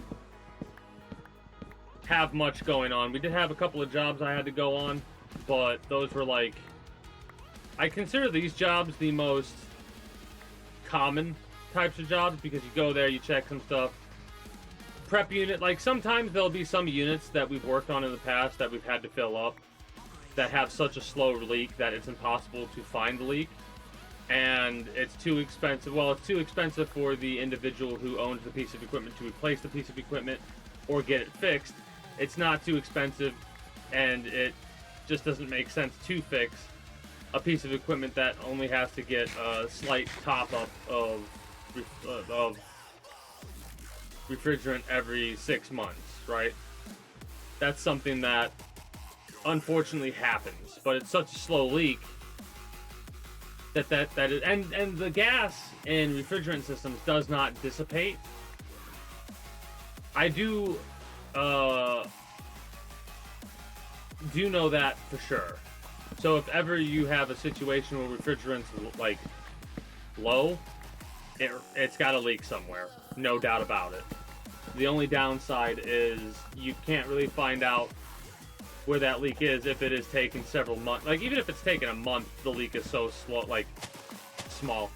In order for it to be a large... Well, maybe if it's a month, you can find it, but 2 months, 3 months, no way you're finding that leak.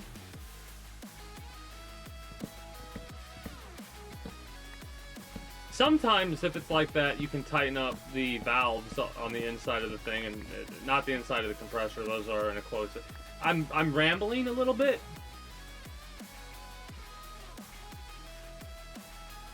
Because I'm just thinking about, like, what else I could talk about outside of what I normally do for YouTube.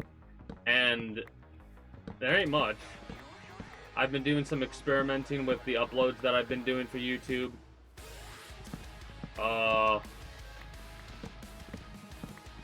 If I remember to put a link, the sign up link for it in the YouTube video, I will. But I need to try and remember to put the, hey, download this game and play it on PC to help with the goals link on my YouTube.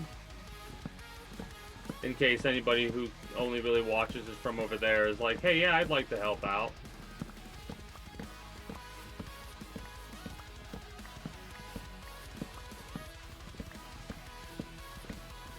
And what's funny is I could say this for sure, because I know there are people out there that are like this, because I'm one of these people.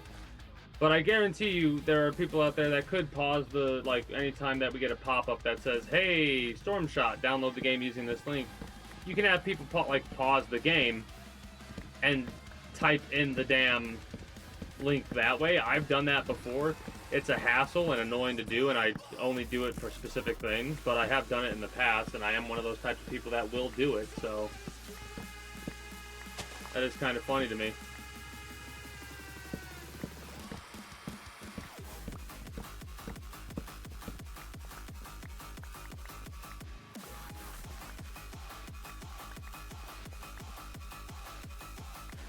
I wonder how much charcoal we're going to end up getting, because I'm not really keeping track of how many blocks I've been putting in, but it's been quite a few.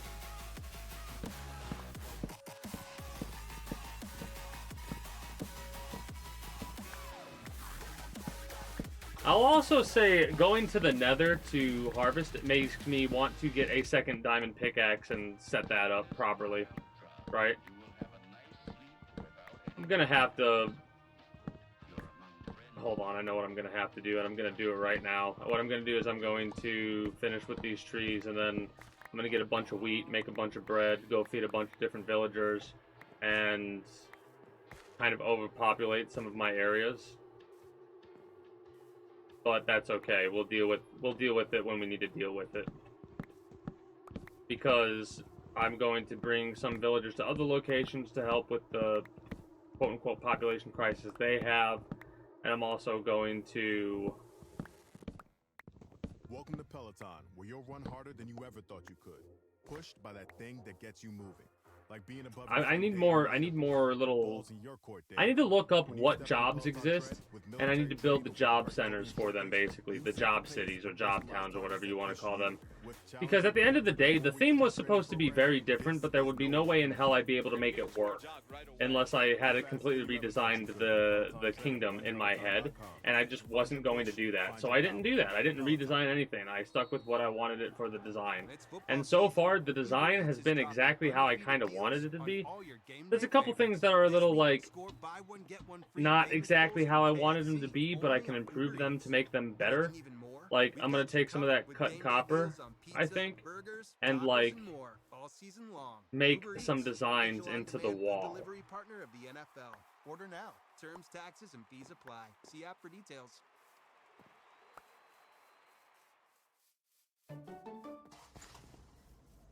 Okay, so when we get on the car lot, don't look anyone in the eye, don't smile, stand right next to me. This is serious business. But Dad... I know, it's tough.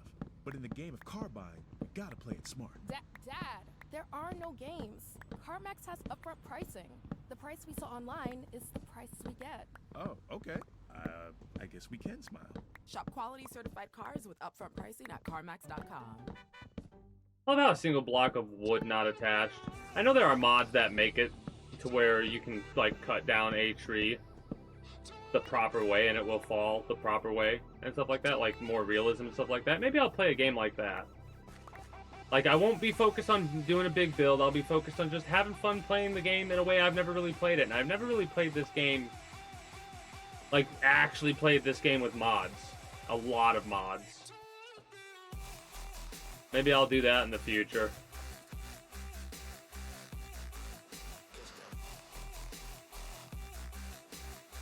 Because there are ways to play the game, base game, without mods. So I could technically have 2 separate playthroughs going through. I'd have some hesitancy doing something like that because of what happened in this playthrough and how we lost a lot of loot. Well, it was mod loot that we lost, which wasn't a really big deal when we broke it down, but still felt bad, and so something that I'm not gonna forget anytime soon.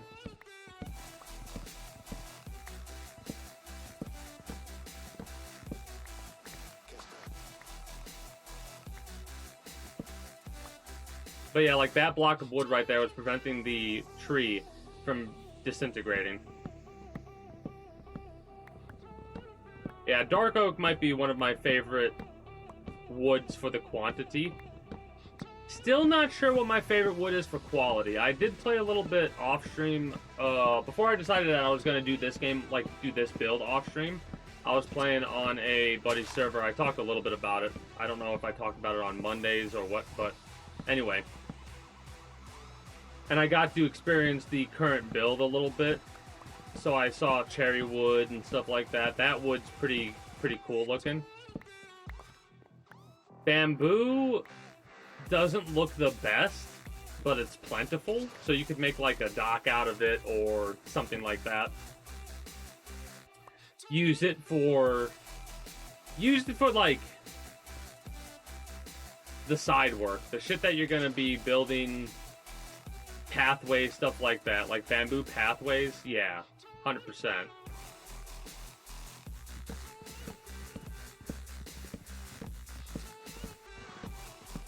Also, flavor mods to like add furniture, even if the furniture can't actually be interacted with. Just having it there is sometimes better than just not.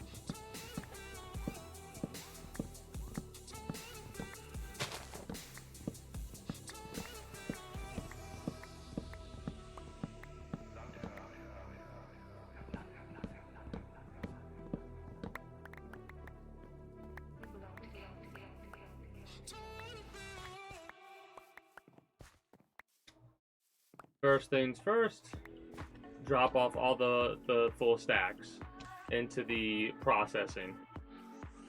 See if we have any coal. I doubt we do. It's probably all going to be nether brick still because of how much we put in and how much we're smelting.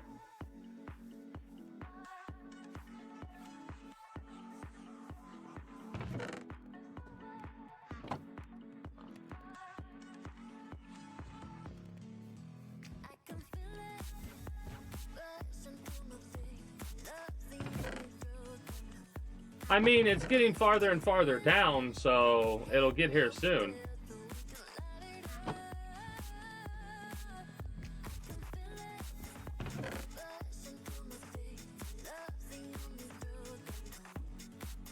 I was taking a second because I was like, wait a minute. How do I do this without dropping off the 34 and then going back to pick it up?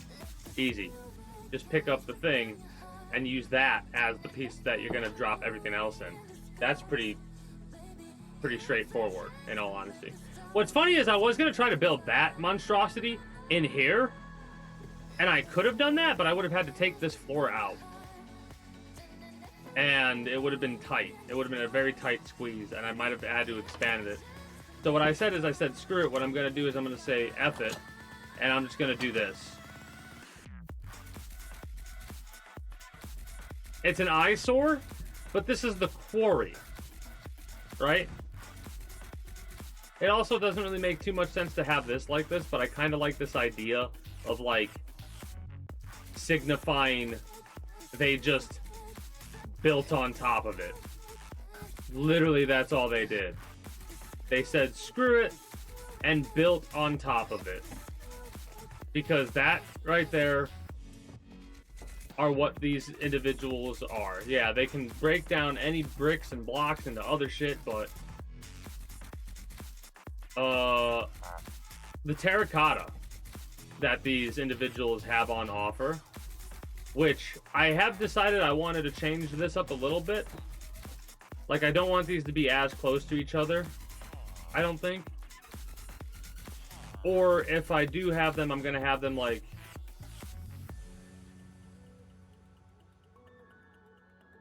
one over here, and so on and so forth. Like at each corner, I'll have one to start with. So how many is that? That's 2, 4, 6, 8, 10, 12. So 12. Don't have enough yet. That's fine. And we might also want to have some in between them out this way up to here, because here's how it will look. It will look like this.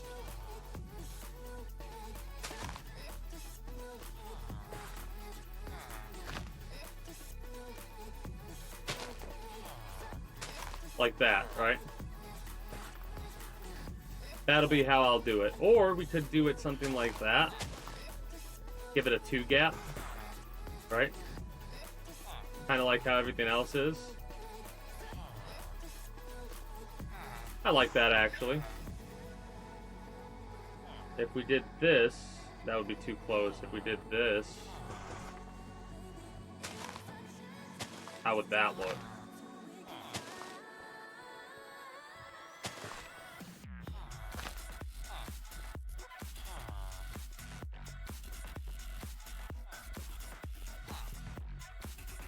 Alright. And it would be very, since it's equalized, it would be the exact same here, if I'm not mistaken.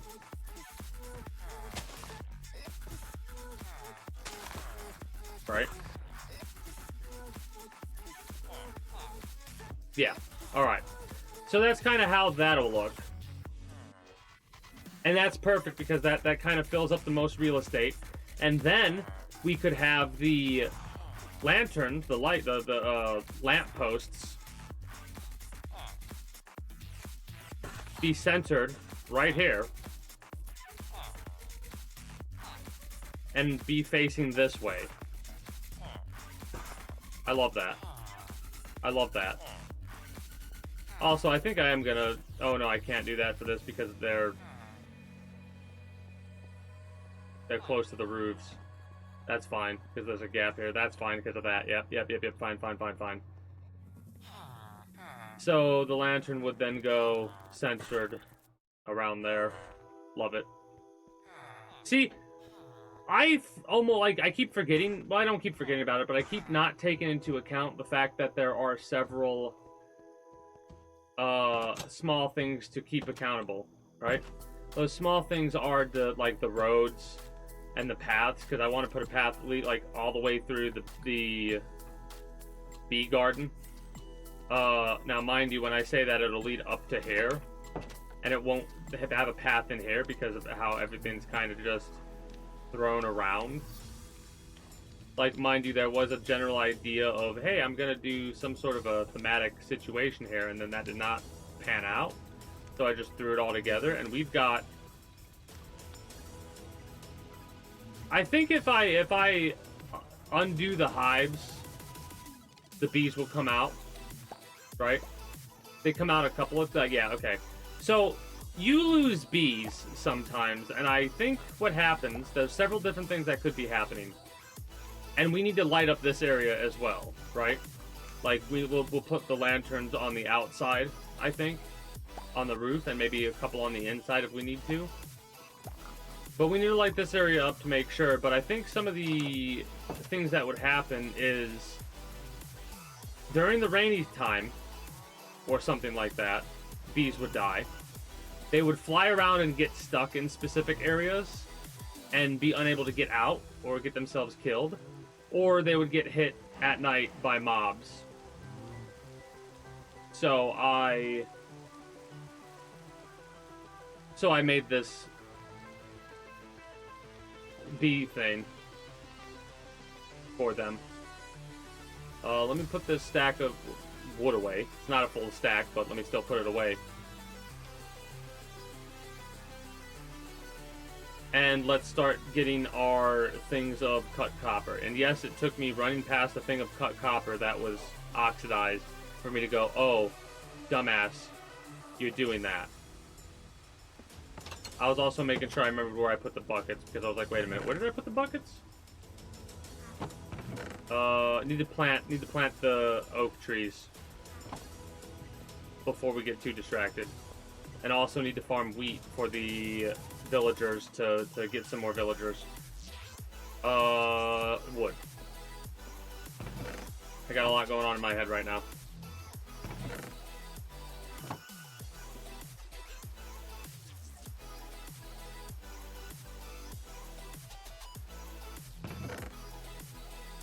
Okay. I would just labeling, I guess.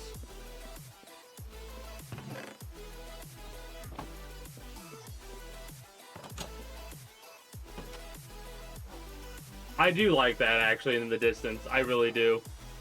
I like that. That actually looks good. The pot shop. The thing is, I don't want to make it any higher. Like, I don't want to make it any higher than it is. Or I would, like, spell out pot shop. The S would be a pain in the ass, though.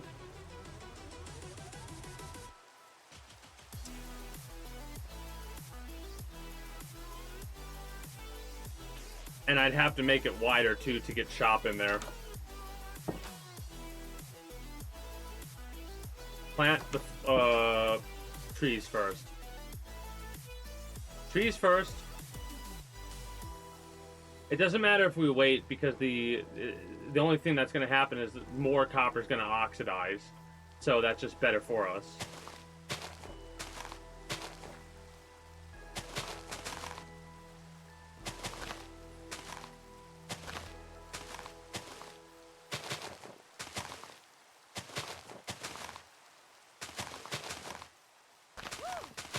Easy. I wouldn't call reaching the summit easy. Not that. I just got an online offer to sell my car to CarMax. I feel like I'm on top of I don't know if we have enough. We might have to go get some more dark oak. Hilarious enough, we did have enough. No, we do have just enough. No, we don't. We're missing 4. I thought so. Alright, so that's good to know. 64 would have covered it if I didn't have the extra tree that I have. Welcome to Peloton, where you'll run harder than you ever thought you could. Pushed by that thing that gets you moving. Like I need to get all of these filled up to max with what I... Not the mangrove, I don't think. Alright, there we go. Because it's raining, it would have to be a thunderstorm, but because it's raining, can I go to bed early? I think I can. Well, let's stay around here and see if we got any green we can get while we wait for it to become bedtime. Bedtime! When a vehicle is certified by Volvo, it's much more than a certified pre-owned. It's certified for that road trip you've been meaning to take. Certified for your growing family. Certified for small steps and big leaps. No matter where the road ahead may take you this season, Volvo hopes you enjoy every moment and are confident in the certified by Volvo vehicle you've trusted to take you there. Contact your Volvo retailer today. All right. So it's nice to see that if you make... Oh no, I think I might have used oxidized copper for that. Never mind. I'm like, that doesn't make any sense because I planted that after a lot of this shit, and some of this shit still isn't even started to become oxidized. Which it will, when we start making room with the other oxidized stuff we take out, ironically enough, it will become oxidized faster, because the way the oxidation process works is it's like a random % chance for it to oxidize, right? Or progress oxidization in the percentile thing. And the closer the copper is, the less of a chance to oxidize it has for the amount of sides it has exposed to the air. So technically, the most efficient way to build these is literally floating in the air, because that'll have all the sides prepared for oxidization. I don't know if putting them on a bunch of leaves would count, because leaves are technically a different block. Again, I might be wrong about the oxidization because it's been a while since I last looked into it and how it works. So I'm just going off of memories, but if I am wrong, correct me.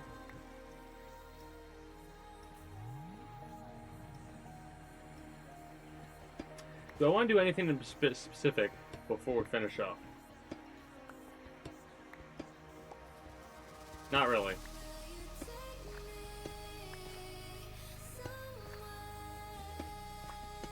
Maybe get some more nether brick to work with.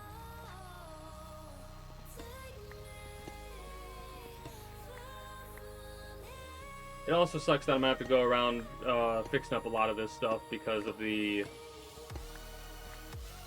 speed at with which I can mine blocks up. Accidentally mining the wrong thing sucks, but it's so common with the high efficiency diamond.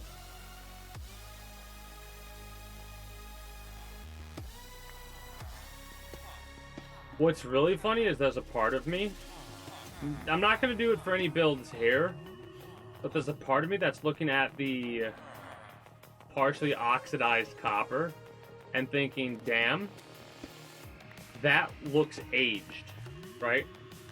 Like, the oxidized looks good, don't get me wrong, but this looks just perfect enough for it to look like it's been around for a while, as does this. Like, stuff like this. Mind you, having a mixture of all the different oxidization levels together would be the best, I believe. But the question is, if you build them all together, and you build this massive structure that has a layer of copper, like there's a, like, not what I wanted to pick up in all honesty, but because I'm talking about it, I did that. But if you have, like, the copper layered like that and a massive build, will it even oxidize at that point? There's probably a percent. It's probably going to oxidize. I love how I said that so many times, because I was like, maybe not in my head, but I'm like, no, like arguing with myself almost, because I'm like, I don't think it ever reduces the oxidization process to 0 unless you wax the block, which you have to do with an axe. And then you wax it, and then you can have it be unwaxed, right? So like a perfect example would be this block. We hit it, and we took away a lot of the oxidization. I'm right-clicking it. You do it again. It took away the oxidation again, and you do it one more time.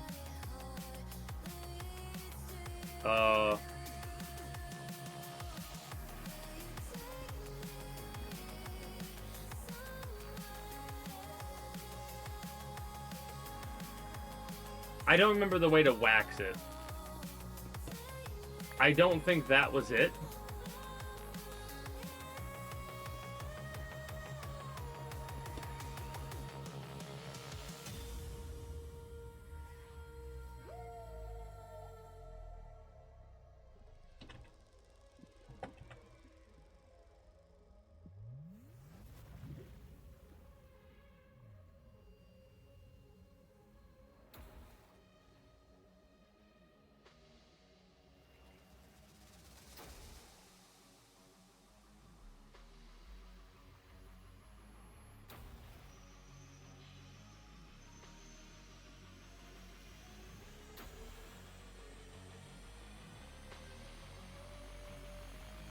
copper grates they added with the new update, and that's something that I really like because mobs cannot spawn on top of copper grates. Non-waxed copper grates. Okay. How do you get waxed, though? That's my thing.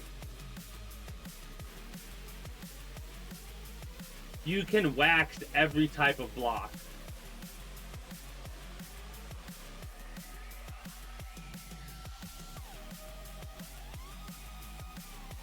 I mean, not stone block, copper block.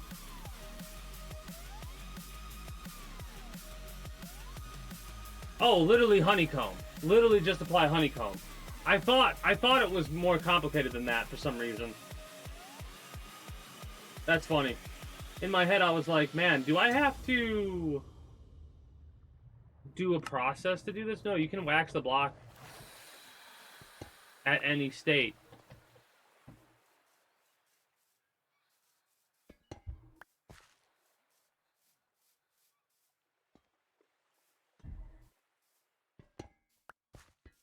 No, I don't. I want it all green for this build. I could wax it. We have the ability to do so, but I want it all green. Speaking of the ability to do so, as we travel, I'll be hitting these, but I need to get a thing of shears. I want to get honeycomb. Honey you can utilize as a sugar replacement. Beeswax you can turn into candles and wax copper blocks.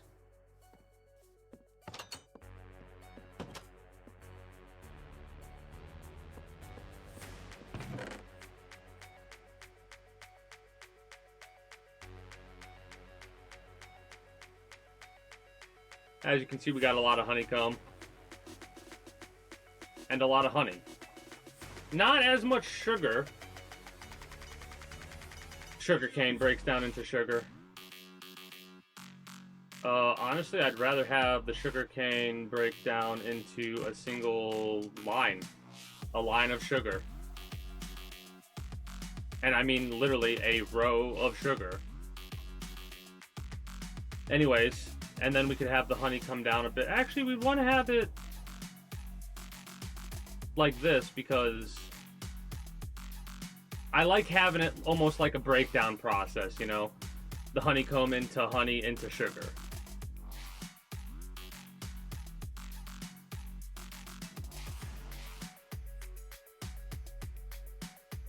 We should have a bunch of empty bottles. Yeah. Let's fill up the honey first, and then we'll go from there. This is me just screwing around right now. This is one of those types of like, okay, we've made a little bit of progress. I'm just going to be mining green copper when I see it.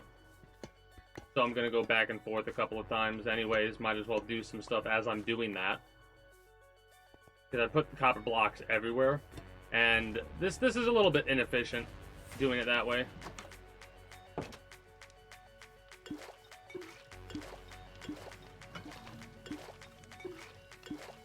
One row is 9, so we get 18 in total.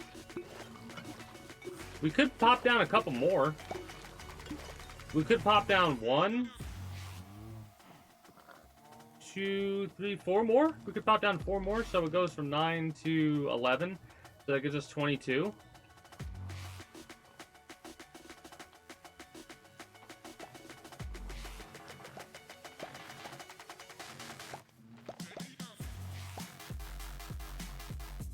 We could make it bigger. We could make it taller and bigger and put more beehives down.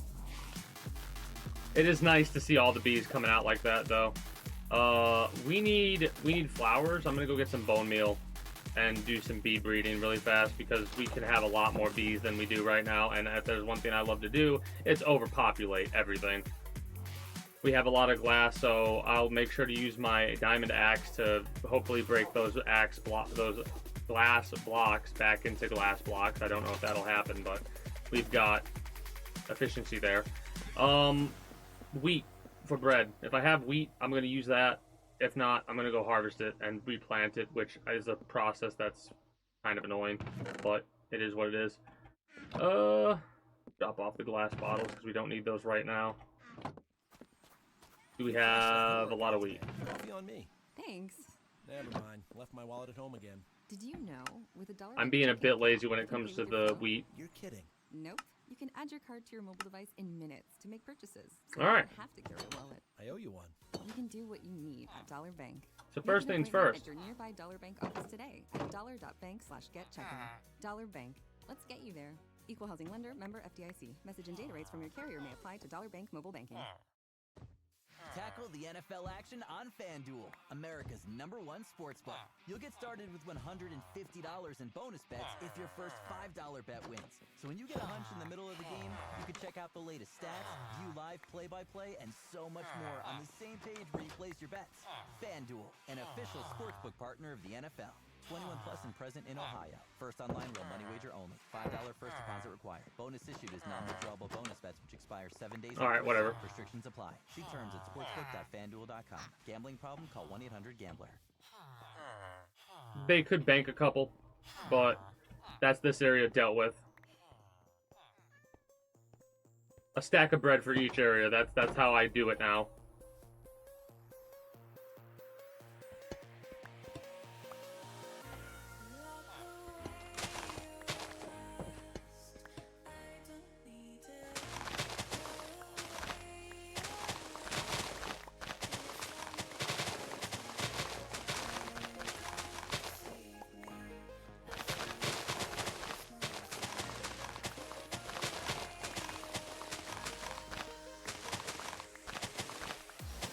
Funnily enough, that we're cutting this grass and getting seeds, I think I'm actually going to go take these seeds to the chickens and get some more of them.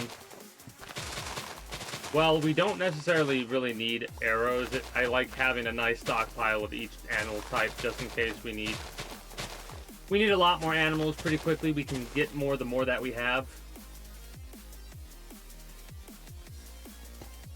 Right? Like, it's a lot easier to get 10 cows when you already have 4.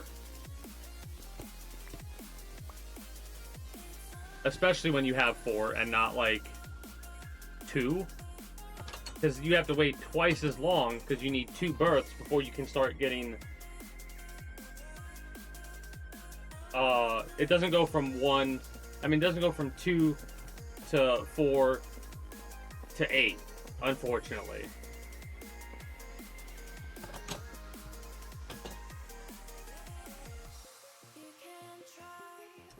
Depending on where I'm going to throw the other stuff.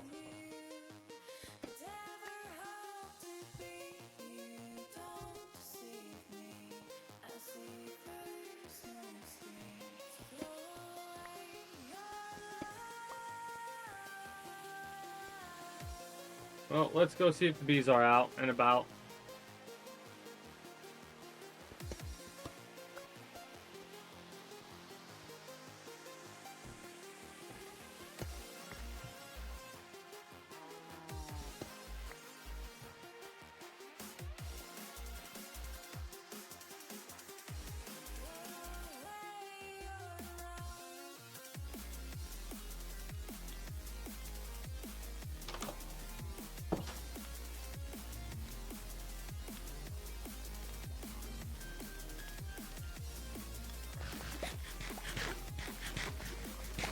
Come, my bees. I need you in order to get more bees. Oh boy, yay, we're gonna overpopulate for sure.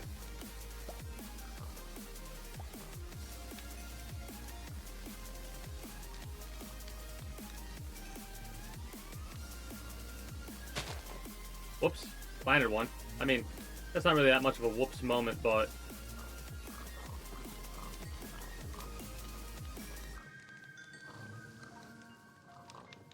Hell yeah. So I don't know if they have enough hives for that, but we'll be able to make enough hives in the future if need be. I am going to expand this a little bit, I think, because I like this idea of having... We have 9 now. If we turn that into 22, and then that turns into 44... Well...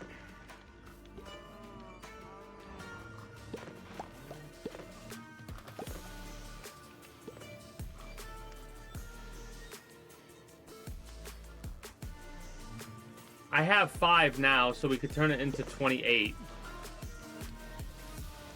56. That's not a full stack yet. Yeah, that's a little bit ridiculous, though, if I'm being honest. We don't really need to get a stack that high.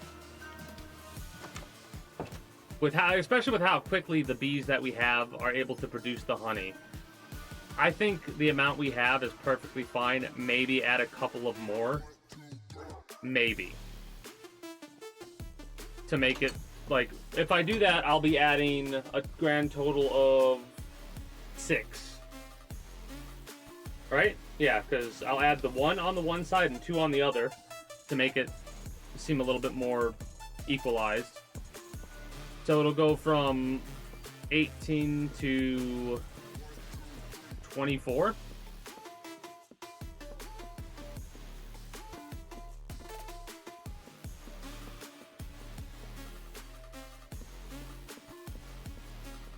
Yeah, alright. So we need 3 more hives.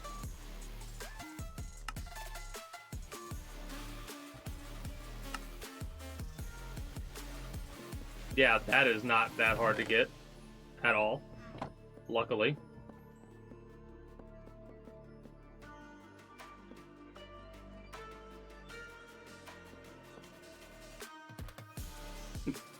Wood. Just need 6.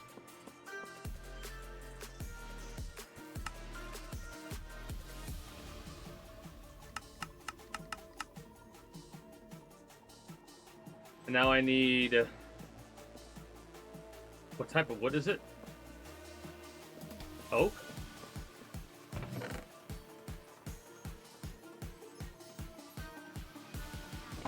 I'll need campfires, which...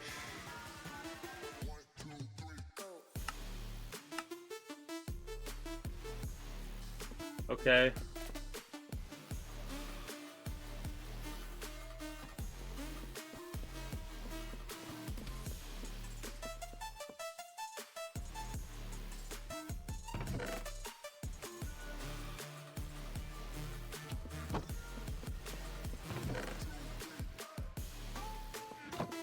I'm hoping I got a piece of lingering coal somewhere around here.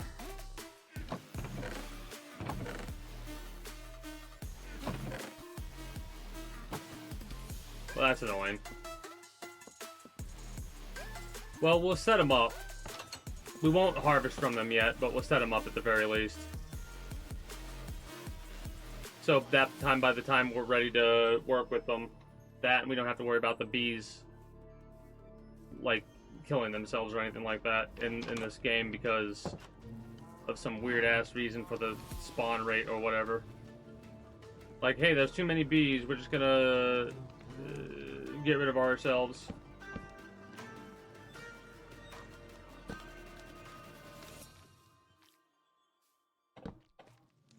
So this should be 10, right? Whether you're kicking back after a game of pickup, chilling after a long run, 11, 12. or just hanging out with friends. Make sure your fridge is stocked with Michelob Ultra. Refreshing, crisp, and just 95 calories and 2.6 grams of carbs. Michelob Ultra, superior light beer. Enjoy responsibly. Copyright 2024. I'm trying to figure out a way if I could Okay, so we got get a stack. Don't look anyone in the Because I can't help myself. Like a stack of honey. This is serious business. Right? But Dad, I know. Because we have... but in the game of car buying, we gotta play it smart. If we keep it the way that is, like I said, because we have 12, so it's 24. 24 turns into 48, and 48 with another set of 12 would turn into 72, right? No, 74, I think, which is over a stack. If we do 13, that's 26, and 26 into 26 is 52. 52 into another 26 is 78. Again, I think we're going to keep it like it is right here, right now.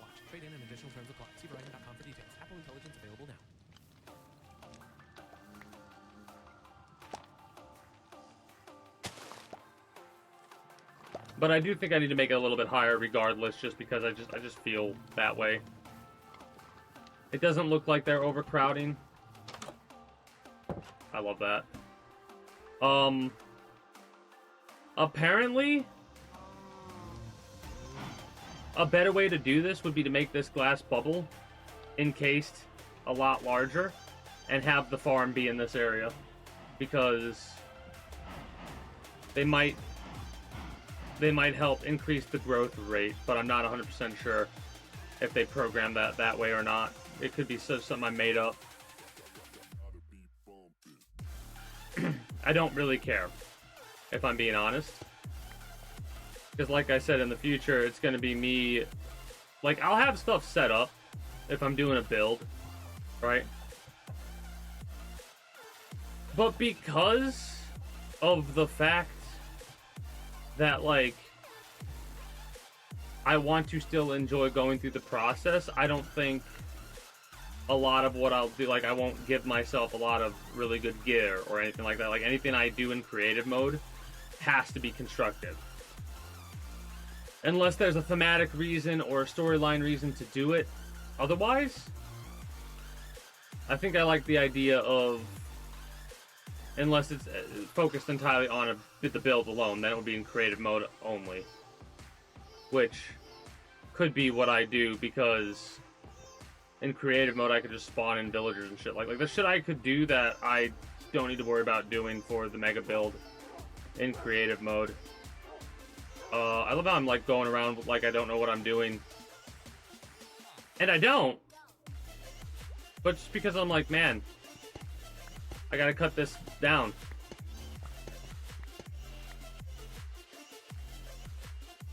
Again, I'm trying to think about who I want to have the copper housing. Maybe the map makers? Nah, I mean, we got a couple of different blocks we gotta use for building just because they exist. And I want to use them. I don't want to have a situation pop up where I have all these blocks I gathered and I'm not using them. Mind you, if I ever do a warehouse like I currently have in the future, what I'll do is I'll completely sort it and I'll fill it up with the item in question and then go from there.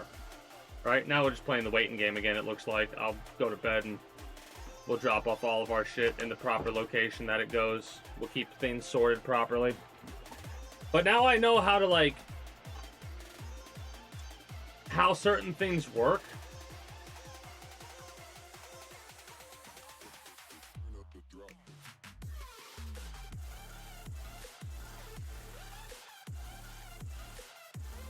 I'm thinking about the like how I would have auto sorting, right? So the way that auto sorting would work for me, for my warehouse, is the warehouse would probably be underground, or it would be built in a way to where it would be like bigger on the outside than it is on the inside, but it would be pretty big to begin with. Something similar to how this looks, but it'd be a couple blocks wider to account for, you know, any of the bullshit, and it would be taller too for any of the bullshit redstone that would need to go in order to make this process, because the idea behind this for me would be to, like, it'd be underground because I'd want to put an item in a chest, a single one chest. That item would follow into a sorting system, which I'll have to look into and start practicing building until I, like, get them good, because I know how big these can be. For the sorting system that I would want, it would be a hell of a process too.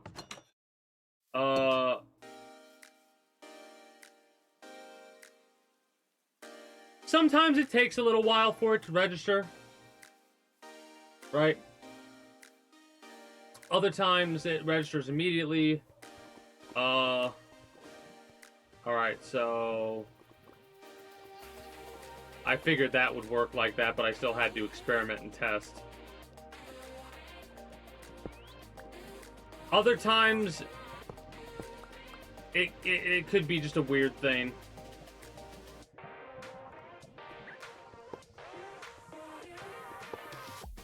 I've had that happen a couple times. I don't know the truthful answer, right? I honestly do not know if it's keeping track of your progress or not. I'll have to fix that later. I'm not concerned about it right now. Me fixing stuff like this should be like the last like I finished the build, now let's just clean up. That's what that should be. That, and it's just the reason it is because I know like it's easy work, but it's time consuming and I don't want to do that. Where have I been putting these? That's good as place as any right now.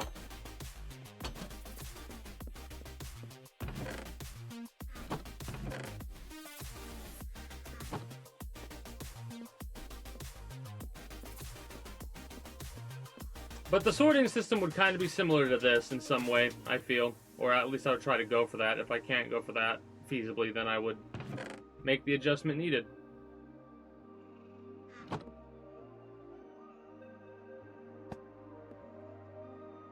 That's where hoppers go, I guess.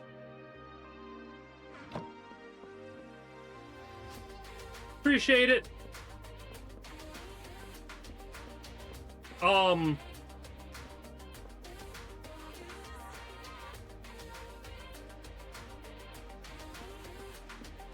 It might be chapters too. No, chapters doesn't make sense. The chapters are a lot longer. Never mind, ignore me. Ignore me. I was remembering something. Why do I have this honeycomb? What can I do with it? Turn it into a honeycomb block. What can I do with the honeycomb block? Nothing.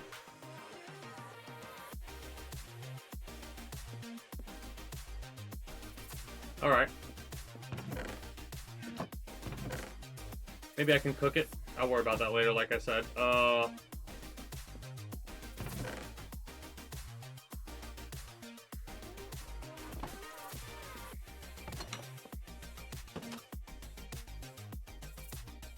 Farmers and stoneworkers, I guess. I'll put the last 2 slots of bread.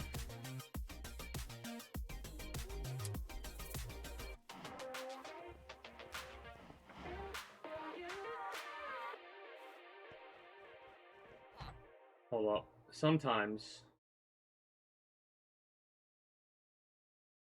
what it is, it's on my end, and if I just go over to Stream Elements and refresh, it'll kick back in, right?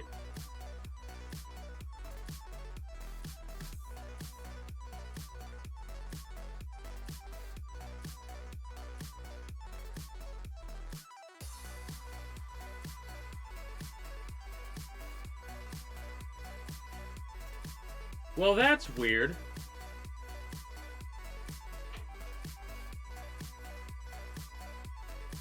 It's got 4 clicks, 2 unique clicks, and 1 install. I don't know why it only has 1 install right now. Yeah, Stronghold level 7.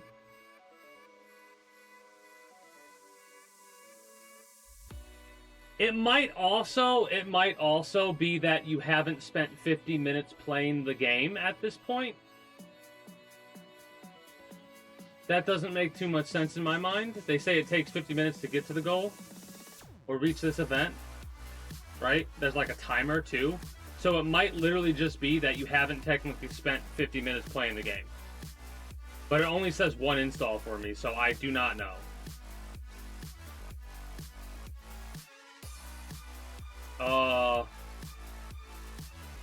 Let me double check to make sure everything goes to where it needs to go now.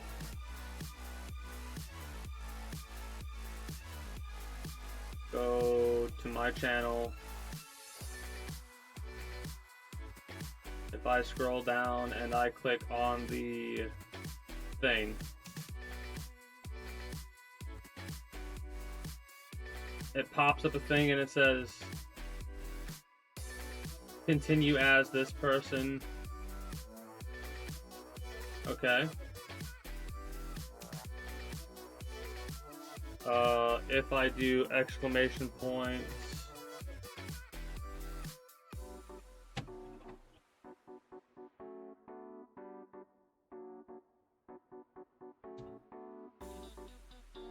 let's click on this.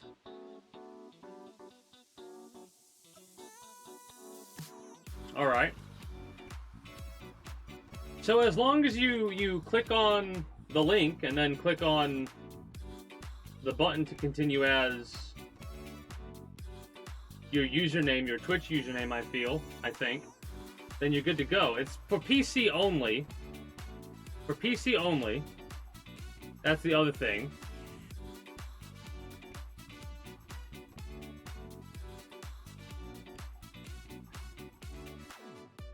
Other than that, I have no idea.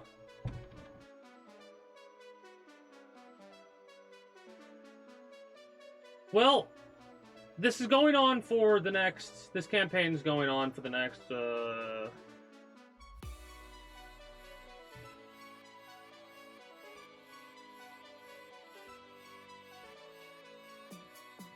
23 days.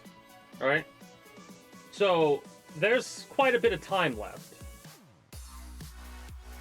for everyone to get all their stuff sorted out, right?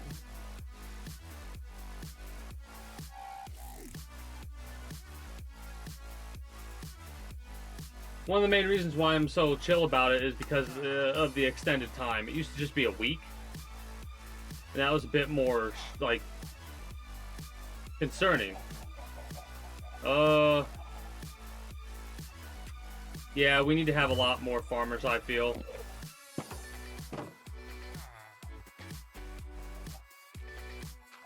Then again, we might have a lot more ready to be farmers, so...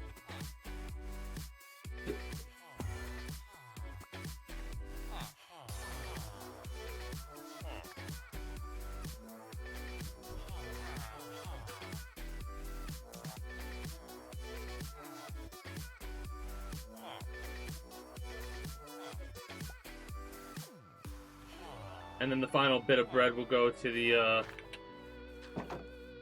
stone workers.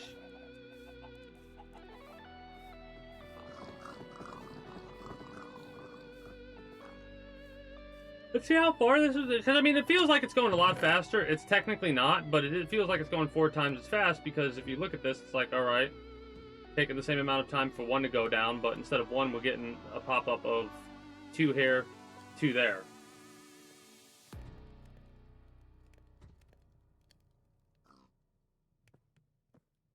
I mean, I personally don't... You crushed that hill workout today. Coffee on me. Thanks. Never mind. Left my see a problem. I get why they have a couple going at the same time. I don't see why they would want to do that way for a multitude of reasons. But for me, I like taking my time with it, you know, having people focus on one specific goal. And mind you, I am going to try and make a habit of doing these like every month. So when this one's getting close to expiring, I'll be getting ready to set up for the next one. And I'll set it up like the day I can set it up. I think I will set it up, and I'll message everyone on the Discord when they are set up and be like, hey, got a new one. This month's sponsorship campaign is this, so on and so forth.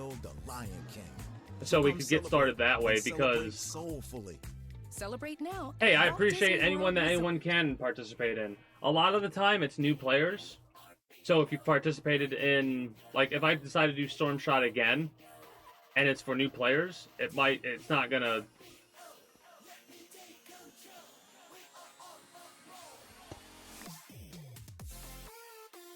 it won't be like a accounted for credit thing. But at that point, anytime I do a run of a game, it's probably been like long enough to where we've got newer people, or we've got more people, or what have you. And those people will then therefore be able to download and install the game and be new players. But that's future issues. Yeah. I will say that there's probably going to be a lot of games that I go through like that. So again, I'm just saying this for the benefit of the viewer who gives a damn about stuff like this. Keep that in mind if you want to in the future. So if you want to, like, because there are some people that frequently play games like this, but might change that ever so slightly because of this. Like, the fact that I'm going to try and do this on a frequent basis. And it's currently, because it does evolve. As you do these, they kind of change a little bit and get more catered to you as a person who partakes in these campaigns, which I think is pretty cool. At least it feels like they're catering more to me and my style and how I do things. Because it went from week-long to 30 days, and 30 days is a lot more my style, right? I don't feel as like I have to do things. I feel more relaxed. And it gives me more time to play the game instead of like day of type stuff. And when I say that, it gives me more time to play the game, I mean like on stream. Because after we get done with this, what we're doing in Minecraft, which we're doing a lot more than I anticipated we would be doing, we'll switch over to some more Storm Shot.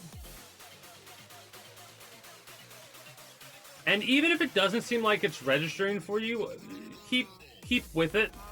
It could just be a temporary glitch. It could just be any number of things. It could just be that you're not going to be registered for this time. But act like you are, just in case. Because it could be any number of reasons as to why we haven't yet gotten credited for more people partaking. It could even be because I still have to technically play the game for another hour on stream. That it's like slowing down the registration of some of the goals that have been accomplished. I don't know. I'm still figuring that out as we go. Have I given you guys bread? No, I gave the farmer's bread. I gave the smith's bread. I haven't given you guys bread. So you know what? 1, 2, 3, 4, 5, 6, 7, 8, 9, 10.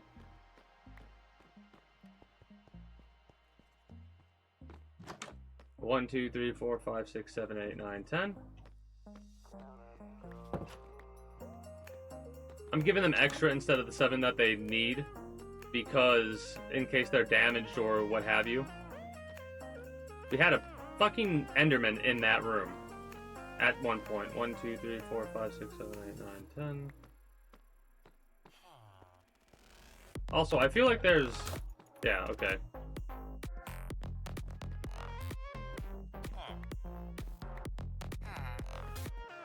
You two are annoying, so fuck off. Alright, that should give us some more... Man, you don't give a shit about that bread. But yeah, for me, if I find a really good one, I'll stick with it for a while, at the very least. And this one I would classify as being one of those types of a good ones to stick around with, because it's got the grind, right? It's got a good grind. It's got, I feel, a good progression system. So I'll probably stick around with it for a little bit, even after the campaign.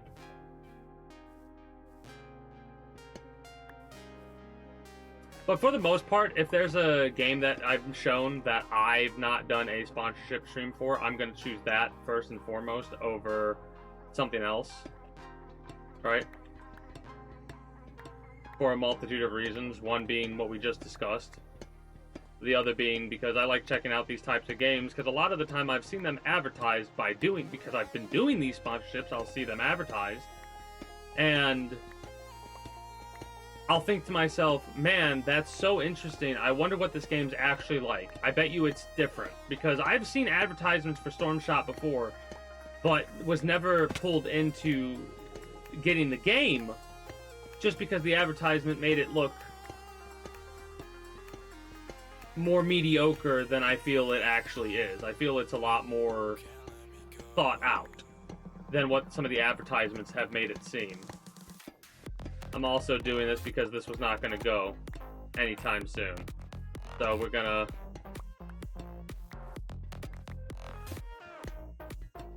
to make a little thing for that so we can actually get the damn cut copper sorted.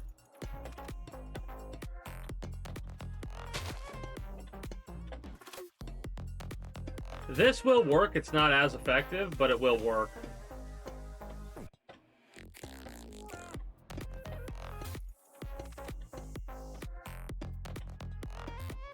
It just makes it take longer for it to oxidize, and if I'm being honest, I have all the time in the world, basically.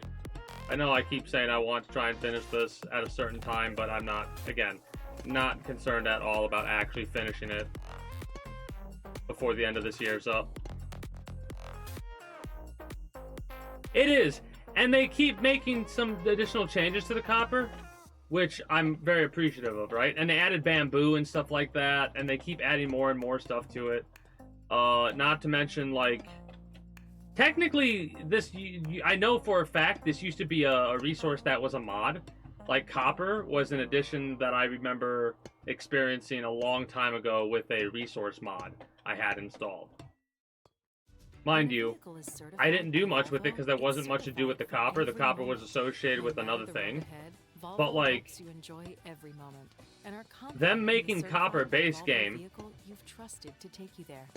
more for the idea of the deterioration of the block, right? Because now that there's a block that goes through this process, you could mod a lot of other blocks to have similar processes, right? It's kind of cool when they make base game mechanics that will make other mods more plausible. Did you say you're cutting me off? You earn We Match, unlimited cashback match. Also, to show what I was talking about with the oxidized copper here. Whether you're kicking back after a game of pickup, chilling after a long run, we can make 4 things of oxidized copper with one, so it's more efficient to take the raw blocks and place them, which is what I'm going to start doing. Right? So we have 1, 2, 3, 4, 5, 6, 24 full stacks of cut copper. Right now, you're one step closer to your first bite, and nothing tastes as good. Get a 10-piece Chicken McNuggets for just $1. Only Again, this is just going to make the process take a bit longer because of how close the copper is to each other, right? Realistically, what's going to happen is the copper that's farther out is going to oxidize first.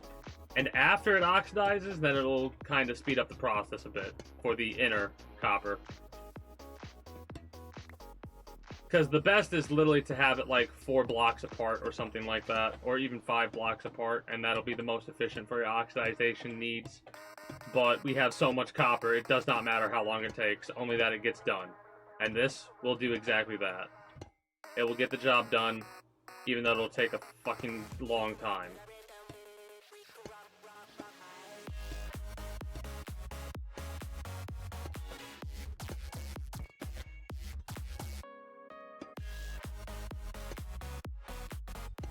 The funniest part is this right here.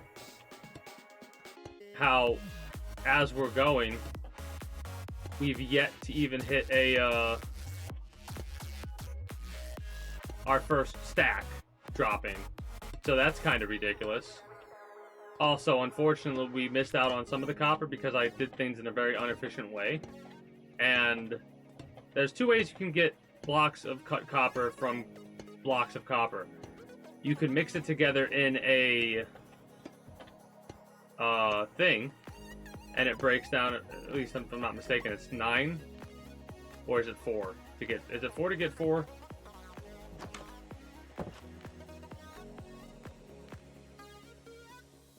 Yeah, it's 4 to get 4. Well, the efficiency is 1 to get 4, which means by just using a saw, which is more efficient to get stairs too. I did the testing and the math on that. It's way more efficient to use a stone cutter.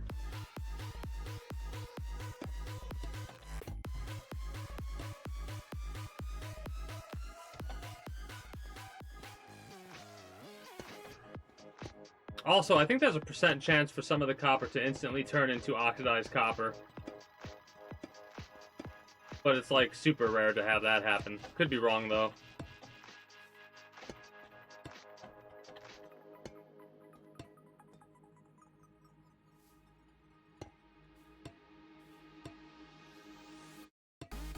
What's really cool about this though is I know exactly where every block's going to be going. As long as I put one block in the right spot, I know exactly where every other block's going to go around it.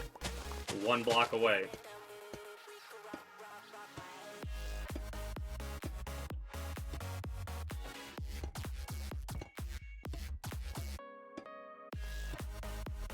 This should also technically give a feel for how large the castle is going to be, because now imagine, if you will, if this was all nether brick, right? We've gone through 3 stacks, or we're about to have gone through 3 stacks of just these blocks, or on our second stack or whatever. Anyways, the point is, we've only been placing 1 block. You need to add 5. Is it 5? For each one? Is that how it works? For each group of 4, so hold on. Let's see how many times we'd be able to do it. Because it goes 1, and then after that it would be 2, then 3, right? So 3 there, and then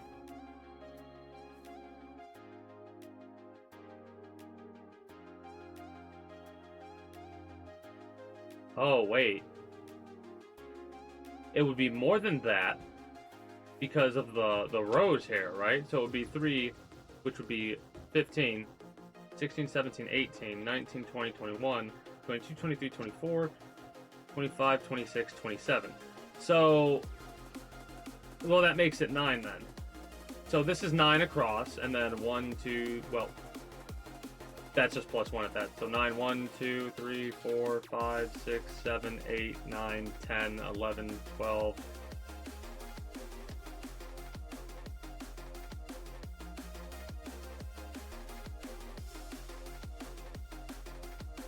Yeah, okay. 13, 14, 15, 16, 17, 18, 19, 20, 21, 22, 23, 24, 25, 26, 27. So 27 times 2 is 40, 54. 54 by 9. Calculator is needed.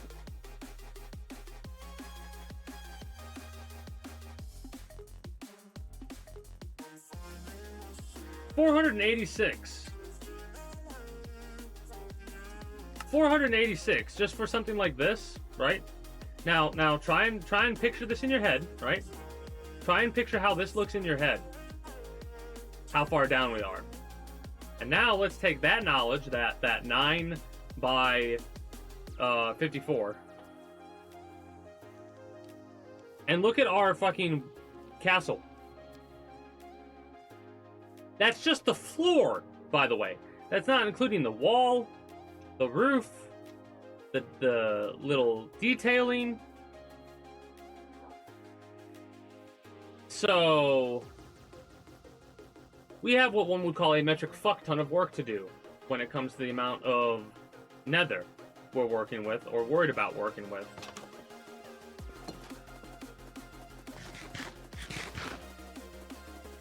I gotta place a lot more of this copper still, and I'm gonna do that. Might as well do that because what we're gonna be doing, well, what I'm gonna be doing off stream over the next couple of days is continuing to mine nether and build the castle, right? But as I'm doing that, it would be nice to be able to wait for this oxidization process to go through, you know?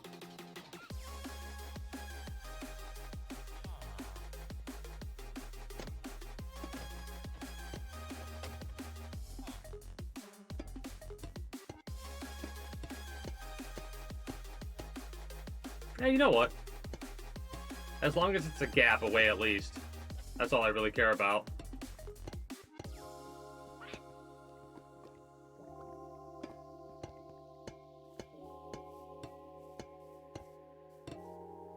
Lag spike fucked me there.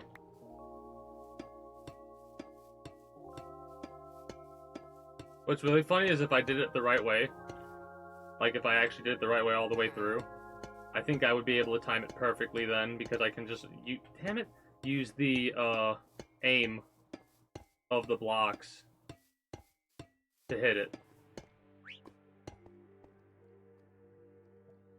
It's kind of funny. A field of copper behind the library. Just a field of it.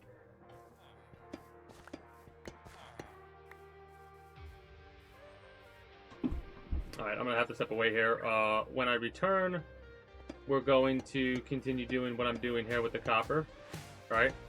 So, the more we do here, the better off we'll be. We have 3 more stacks? Yeah, just 3 more stacks to do and a little bit of stuff to place down. Actually, you know what? Let's place this down first before I step away. Just to get it out of the way.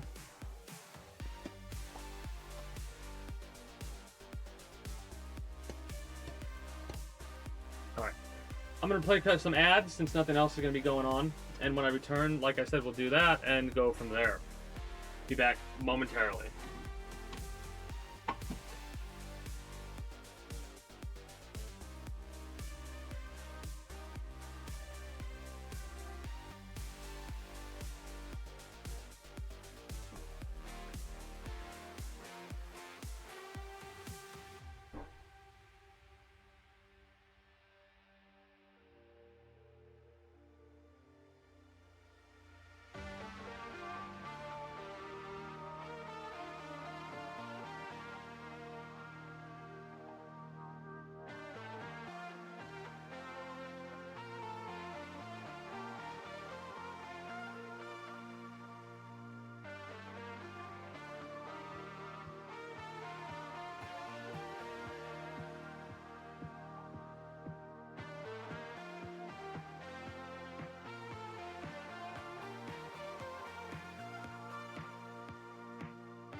Order for Jennifer C. Is this my double shot, double cream, double froth, double pump, double hot, double whip, double sleeve? Yeah. Can you handle that much caffeine? Hey, did you know Discover automatically doubles all the cash back you've earned at the end of your first year? Well, I do now. Seriously, did you know Discover automatically doubles all the cash back you've earned at the end of your first year? Yeah, you just said that. Did you say I just said that? Yeah, I'm cutting you off. Did you say you're cutting me off? You earn We Match. Unlimited cashback match. See terms at discover.com/creditcard. Make the holidays even merrier with more savings at T-Mobile. Now when they switch, families can save 20% every month versus AT&T and Verizon. So check out T-Mobile.com/switch to find out how much you can save all year long. And with T-Mobile, the more savings, the merrier. Because on Go 5G Next, customers can add watches and tablets for half the price, only $5 a line. With all these savings from T-Mobile, you might need a bigger stocking. It's football season, and Uber Eats is dropping undefeated deals on all your game day favorites. This week, score buy one, get one free famous bowls from KFC, only on Uber Eats. Craving even more? We've got you covered with game day deals on pizza, burgers, tacos, and more all season long. Uber Eats, official on-demand food delivery partner of the NFL. Order now. Terms, taxes, and fees apply. See app for details.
Okay. But yeah, they've added a couple more things for the copper. They've made it a bit more useful. They've added doors. You can make copper doors now. Which, that's always something that I love, when you have a resource that you could then make door, like, we can't make stone doors, can we? That's not become a thing that's base game yet, has it? That's always something that I've wanted. Stone doors. Well, mods. I know you can do that with mods. And another thing that sucks is you're not able to manipulate multiple blocks with redstone, are you? I mean, like, in a simple way, you're not easily able to go like, hey, let me put 4 blocks together and then move all 4, like, a row. Like, if you had a row of... Here, let me show you what I'm talking about. You could not use the current stuff to move these blocks and these blocks this direction, or these ones this direction. You have to do it one block. So it's great for secret entrances, right? And stuff like that. But not for, like, more official doorways.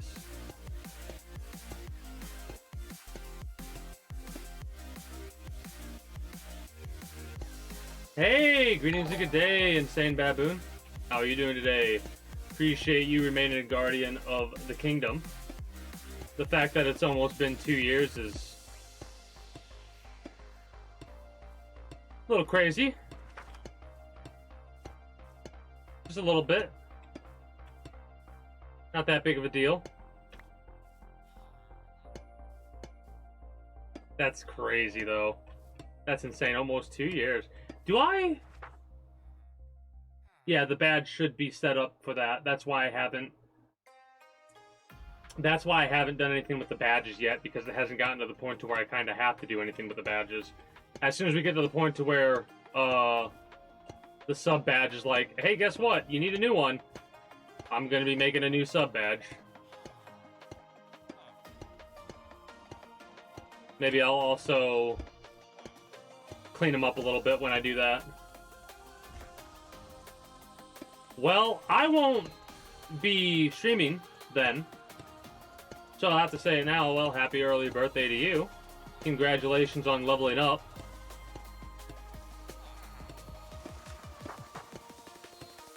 In advance for when you finally do level up.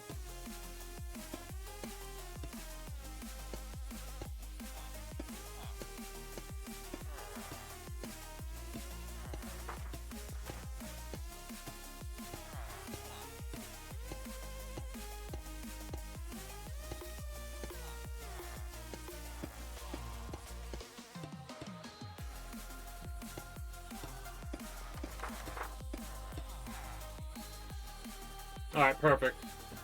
Well, not exactly perfect, but we got the block of copper set up the way that we want it to be set up, so now this will slowly oxidize over time and we're good to go. And I'm always going to view it like that. I don't care what state my body will slowly deteriorate into over time. You made it another year. Congratulations. You know what I mean? That's how I feel about it anyways.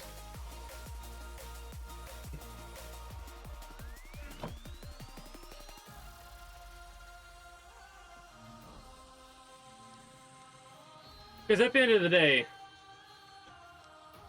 it is what it is in that situation, you know what I mean? Like, there's not really much you can do to, prevent Monsieur Father Time from progressing.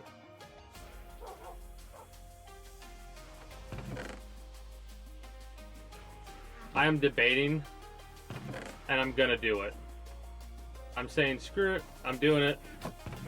Any wood that I see, I'm yoinking.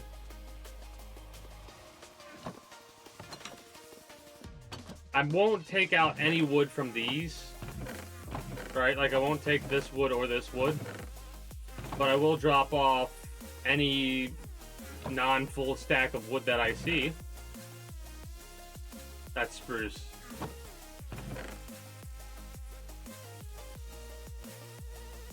And the rest can get turned into charcoal.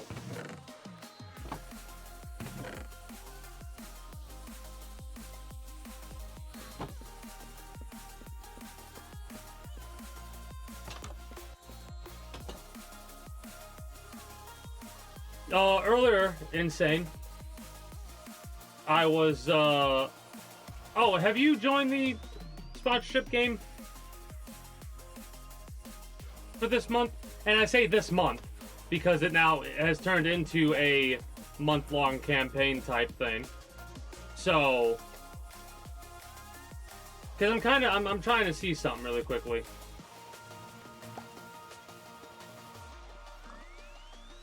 Because I'm trying to figure out who the other potential person should be.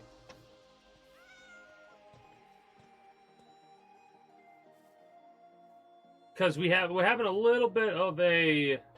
Again, I think it's just one of those things where it could be Stream Elementsing a little bit, or twitching. That happens sometimes too.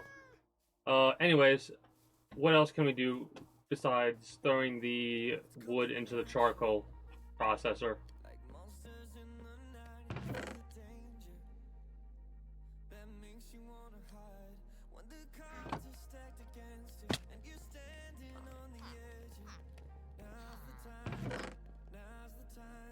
We almost are going to be burning charcoal.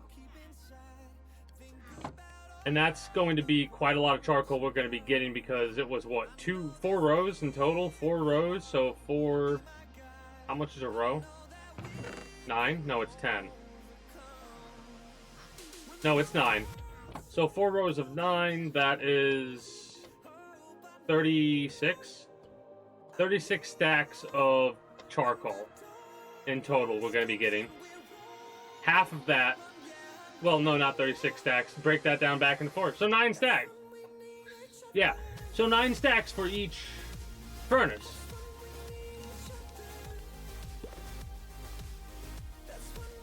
Mind you, we're not done processing charcoal yet, and we're not done getting charcoal, which I probably should do now that I'm talking about it. And this will probably be the last time that we get a stack of wood on stream for the time being.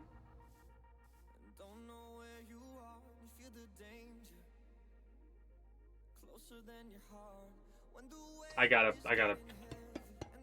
just do that and get that started to be processed.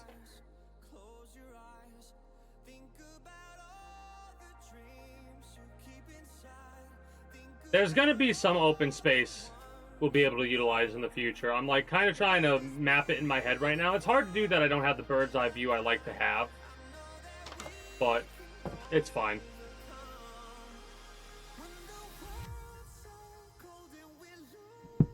Quick little breakdown. It's for PC only. It will be going for the next 20-some days. I said 30, but that was when I first started it last week. So, I'll be playing it a little bit from now. After we cut down these trees I'm talking about cutting down, we're going to be switching over to Storm Shot for a little bit. And then after Storm Shot, I think we'll do some React Andy stuff. Which, it's a little bit funky doing it this way. But I'm probably only going to be playing Storm Shot for an hour every time I do play it. That, and I'm having fun right now playing Minecraft. Also, the outdated YouTube blog things where I'm just playing Minecraft, it's going to get a little bit longer. Right? Because we're going to be doing more than just BSing about what I plan to play in the, like, very near stream week and the further stream weeks out. Some of it's obvious stuff, but that obvious stuff is more obvious when its time frame is announced, like when is it going to release. Speaking of when it's going to release,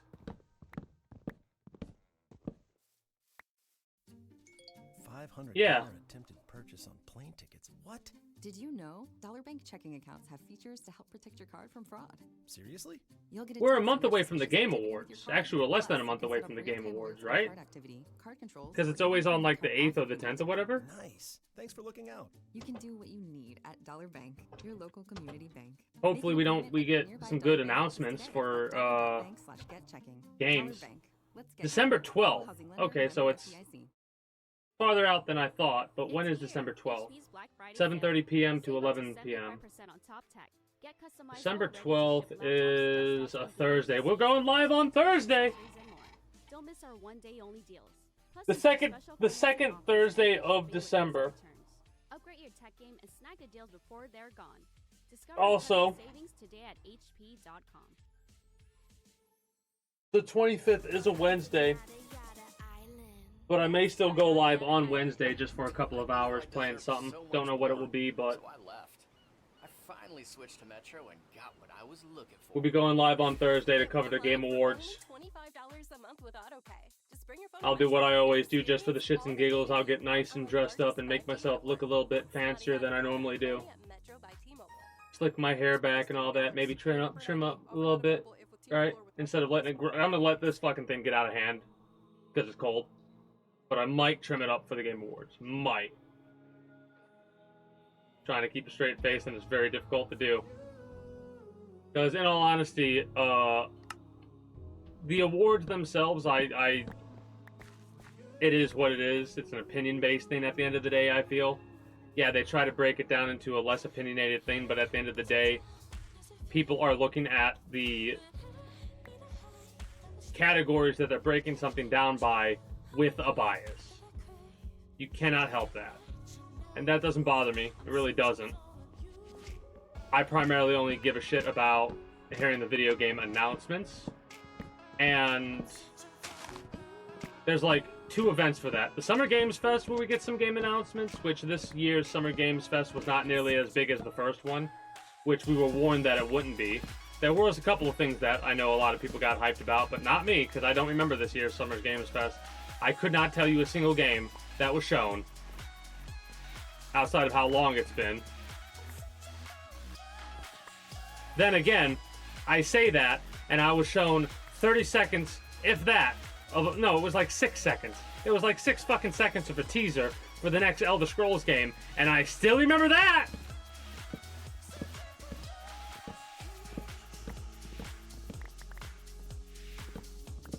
Do we do any bets this year? Or like, not bets, but like, not bets. Bingo. Do we do bingo this year?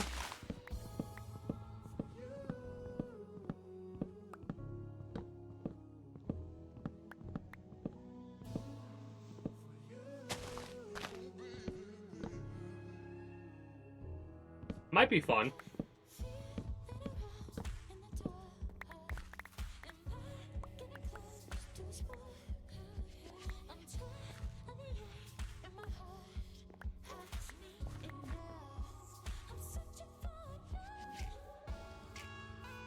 I know I tried to make a bingo board last year, but I figured out how to do it, but I couldn't do it the way that I wanted to do it, so it would only be like a really personalized bingo board. Then again, I'm realizing that the way that I wanted to do it didn't really make sense to do it.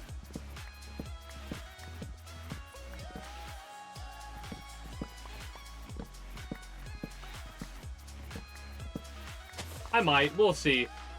We'll see. I'll think about it. Now that I thought about it early, I'll actually have time to think about it, because when I first thought about it, it wasn't... I don't think I gave myself enough time to really think about if I wanted to do it or not. I don't think I will. I think we'll just sit back, chill, and enjoy the cringe that is the Video Game Awards.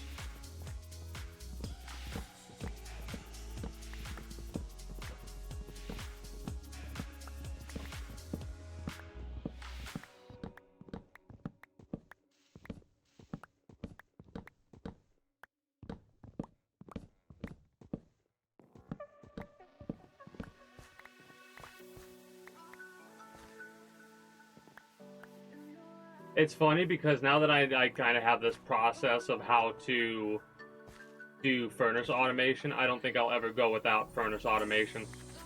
Ever.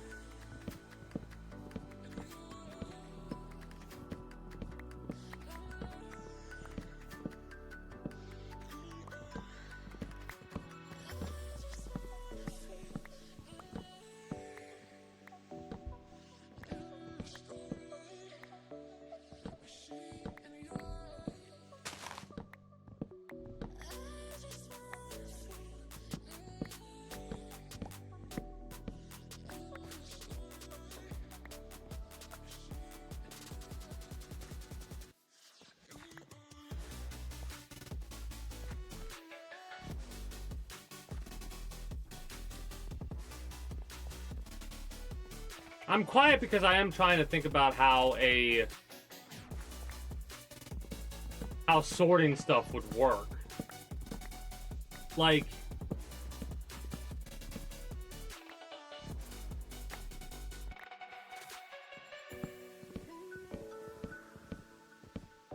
we might test something out really quickly after I do this. Like a quick little enter creative mode to test something out. Because I just can't think this through without knowing if what I'm thinking will work or not.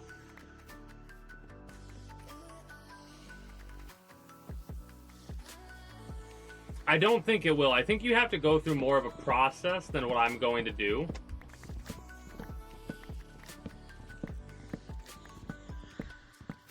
But I'm not sure yet.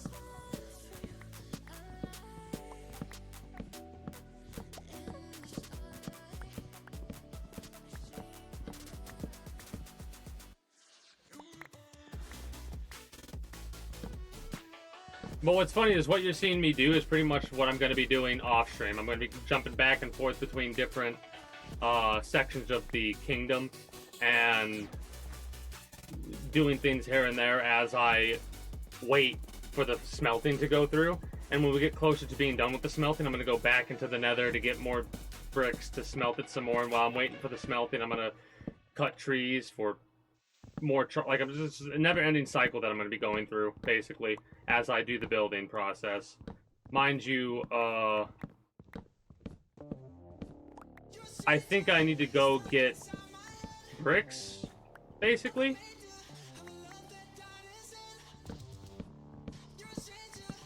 But I'll worry about that later.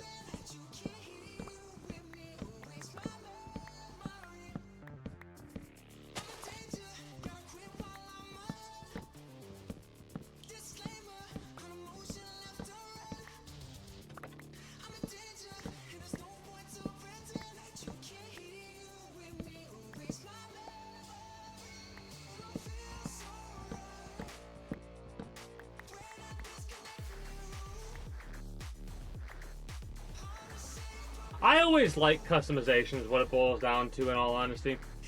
Alright, giving me, the player, the ability to do change, alter, upgrade, or whatever, anything, pleases me, myself. So, like, if in a single-player game you give me a base of operations that I could improve upon, I'll automatically be a little bit more excited to play that game. Or give me the opportunity to buy a house and then upgrade that house or whatever. I like that idea of being able to personalize a location.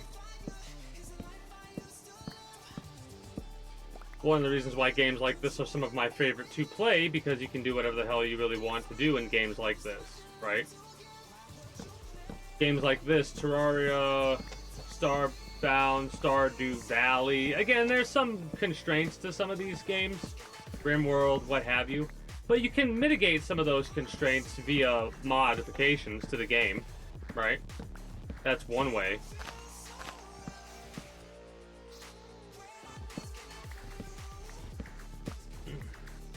Another is with how you decide to play the game. Like how I'm playing the game now is completely changed if I decide to use cheat mode. Mind you, if I decided to use cheat mode, I think some of the stuff that I built would be a lot more extravagant. I don't know if it would have taken nearly as long to build this type of stuff. But the main purpose of this at this point is just BSing. So, well, mind you, I'm saying this now, this is like episode 150, right? When I first started really labeling and writing down parts for this, for YouTube, I was like 80 something in, I think? 50 in? I don't know. But basically how it broke down is I started to change how I've titled my videos on YouTube, because I like the way that I currently do it, where it has like a season, in quotation marks, that goes over like a playthrough of that. So this season of Minecraft will be this build. When it's done, the playthrough is done, right? Season 2 will be the next time that I play Minecraft. I have no idea how long it'll be because I don't have a goal for that. I'm still focused on this.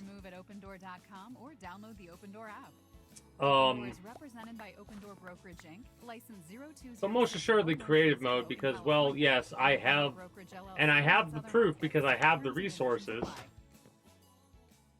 But because I've cleared out a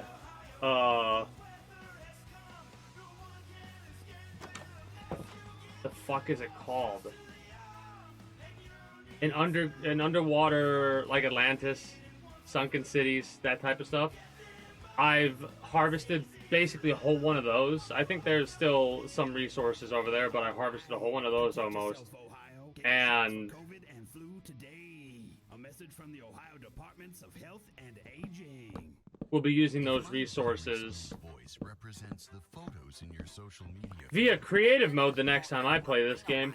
But like I said, I'll be able to go back and forth if I want to, from creative to not passive. So when social media survival. Is stressing you out, check in on yourself and right. Remember, it's not the whole story. For more tips on reducing your Because like when I ever do decide to play this game again and use creative mode, I'm not going to limit myself based off of anything when it comes to this and other video games like this. Because you don't really have to limit yourself in what you can do. You can add so many different mods and shit like that, so. Well, for Mondays. For games that I'm going to just play, I'm not really going to use creative mode. But games like this, I think they would thrive, or I would thrive playing them in creative, well, BSing on Mondays. If I could speak properly, that would be great.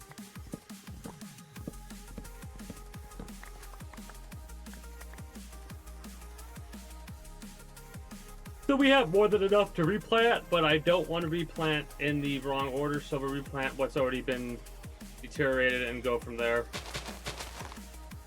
After we replant this, we have something else I wanted to do, and then we wrap up. Oh yeah, I wanted to wrap up with this build, but go into creative mode and see about a sorting system. And see if I can get a preliminary glance at how that would work, right?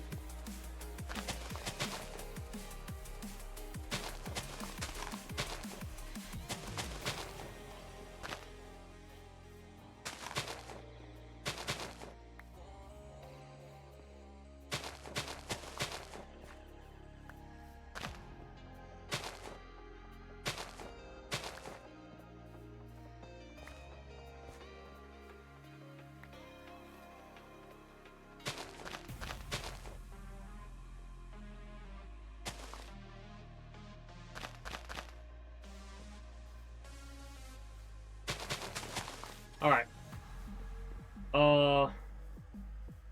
We might have picked up a couple on the way, that's why we were able to do those last 4. I'm gonna put these where they go.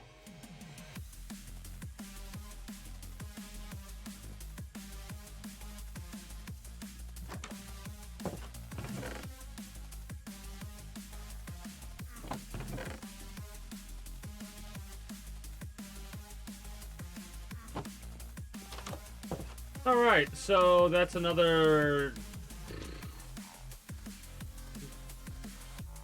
stack. Another 2 stacks, at the very least. Actually, technically it's on the 2.5 stacks. We got raiders, but we gotta be careful because we can only really take advantage of taking them out or whatever in the current build, not in the previous build, which is what I'm currently on. The previous build. They're in a bad spot. Whatever. I've got stuff set up and we should be fine.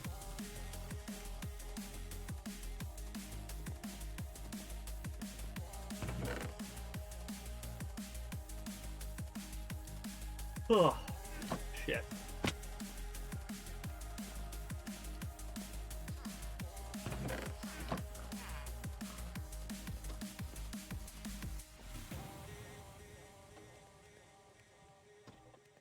Oh, I forgot to take into account for that.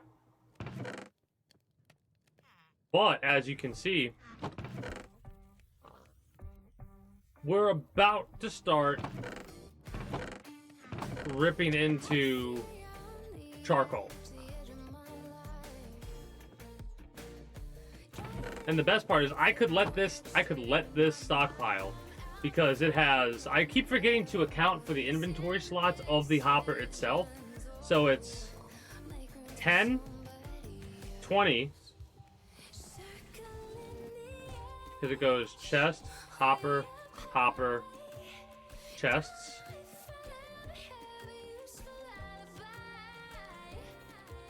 Maybe another hop. No, there's a chest down there.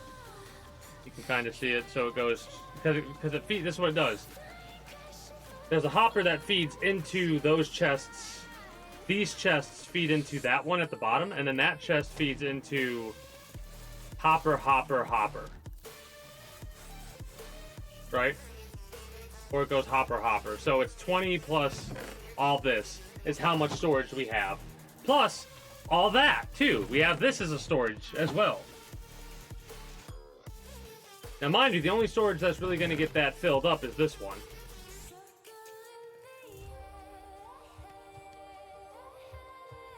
It's going to use the coal first, correct?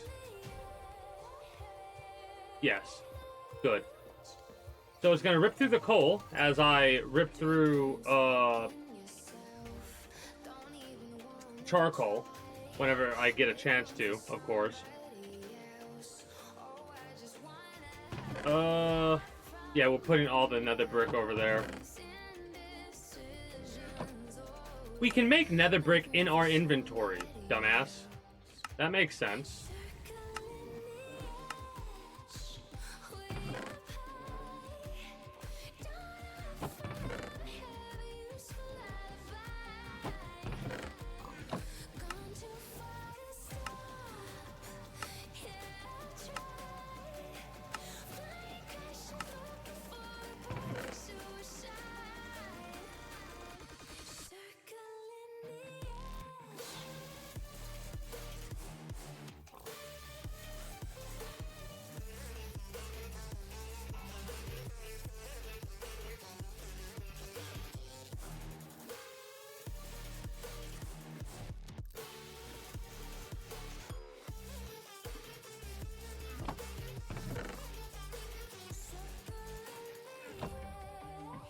That is a lot of brick.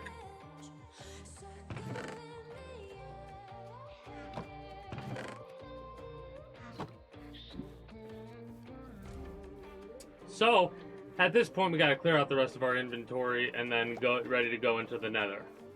Right? Because like I said, it's gonna do the charcoal, and after charcoal it's gonna do more of that, but I don't think I want to actually. I think maybe what I'm going to do is I'm gonna keep worrying about the trees for the time being to try and get a setup where I have these completely filled with copper. I'm not copper, charcoal, and that leads up to these hoppers being filled up with charcoal. Right? At that point, we'll have such a ridiculous amount of it that we won't have to be worried about that. I'm very curious about the amount of experience that these are going to have to offer us at the end of the day, right? Because I'm saving each individual furnace for when I need to repair my diamond pickaxe from being in the nether. That's what I want to show you really quickly. The nether. We have not... I've shown you everything else that I've really altered and fucked with, except the nether. You have not really seen that. We've passed by this portal a lot. Also, I marked the portal on the map so I knew where to go while I was digging. Oh, shit! But yeah, this is what I've been up to. Strip mining the nether. It's been a hell of a process.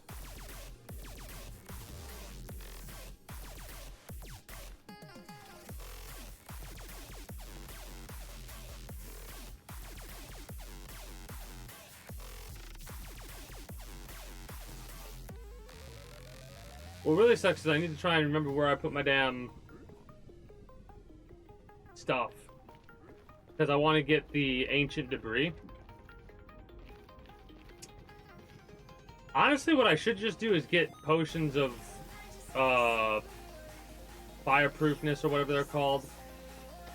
Go into a large market, go into a large pool of magma, and then see if I can't dig beneath the pool. Hoglins are so annoying.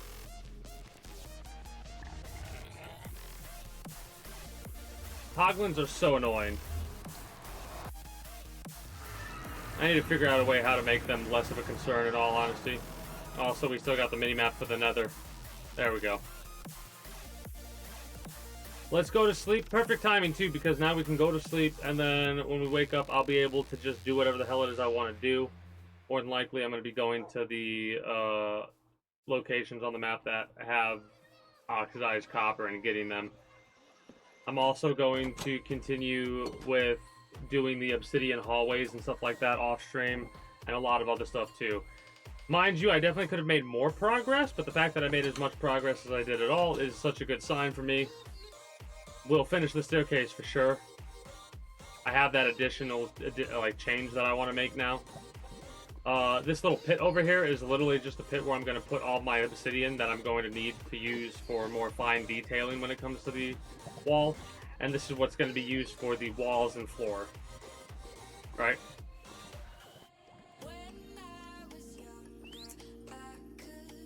I might turn this into its own separate facility, like room, right?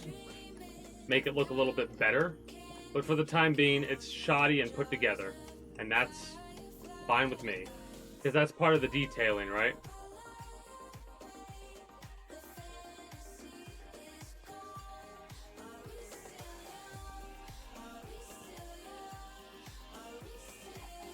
Oh, also, I found out where some of those farmers went. Some went into the fucking nether, so they're dead.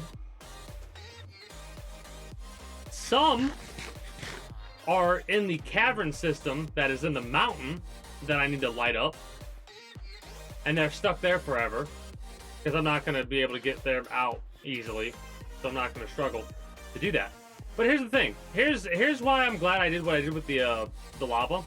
Because over time, I'm walking past it right now. You might not notice it, or you might not be thinking about it, but I am. The fact that I need to turn all this into obsidian. All this into obsidian. The only problem I have with obsidian, and I'm going to have to get a mod to make it so, to like make obsidian bricks and stuff like that, is what I just said. Right?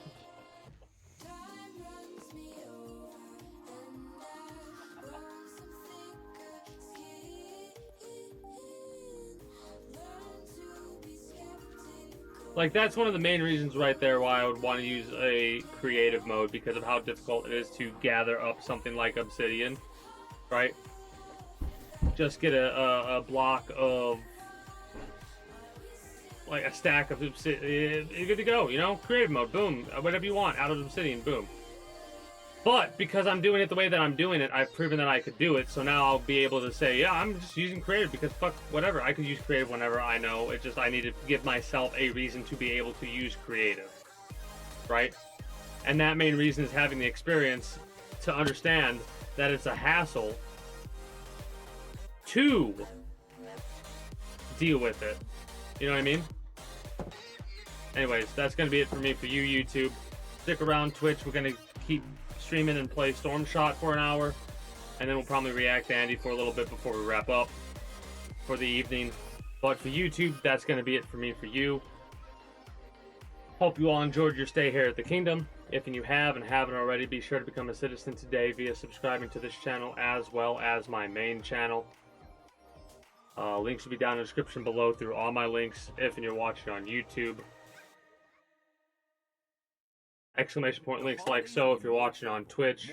Be sure to follow me on Twitch.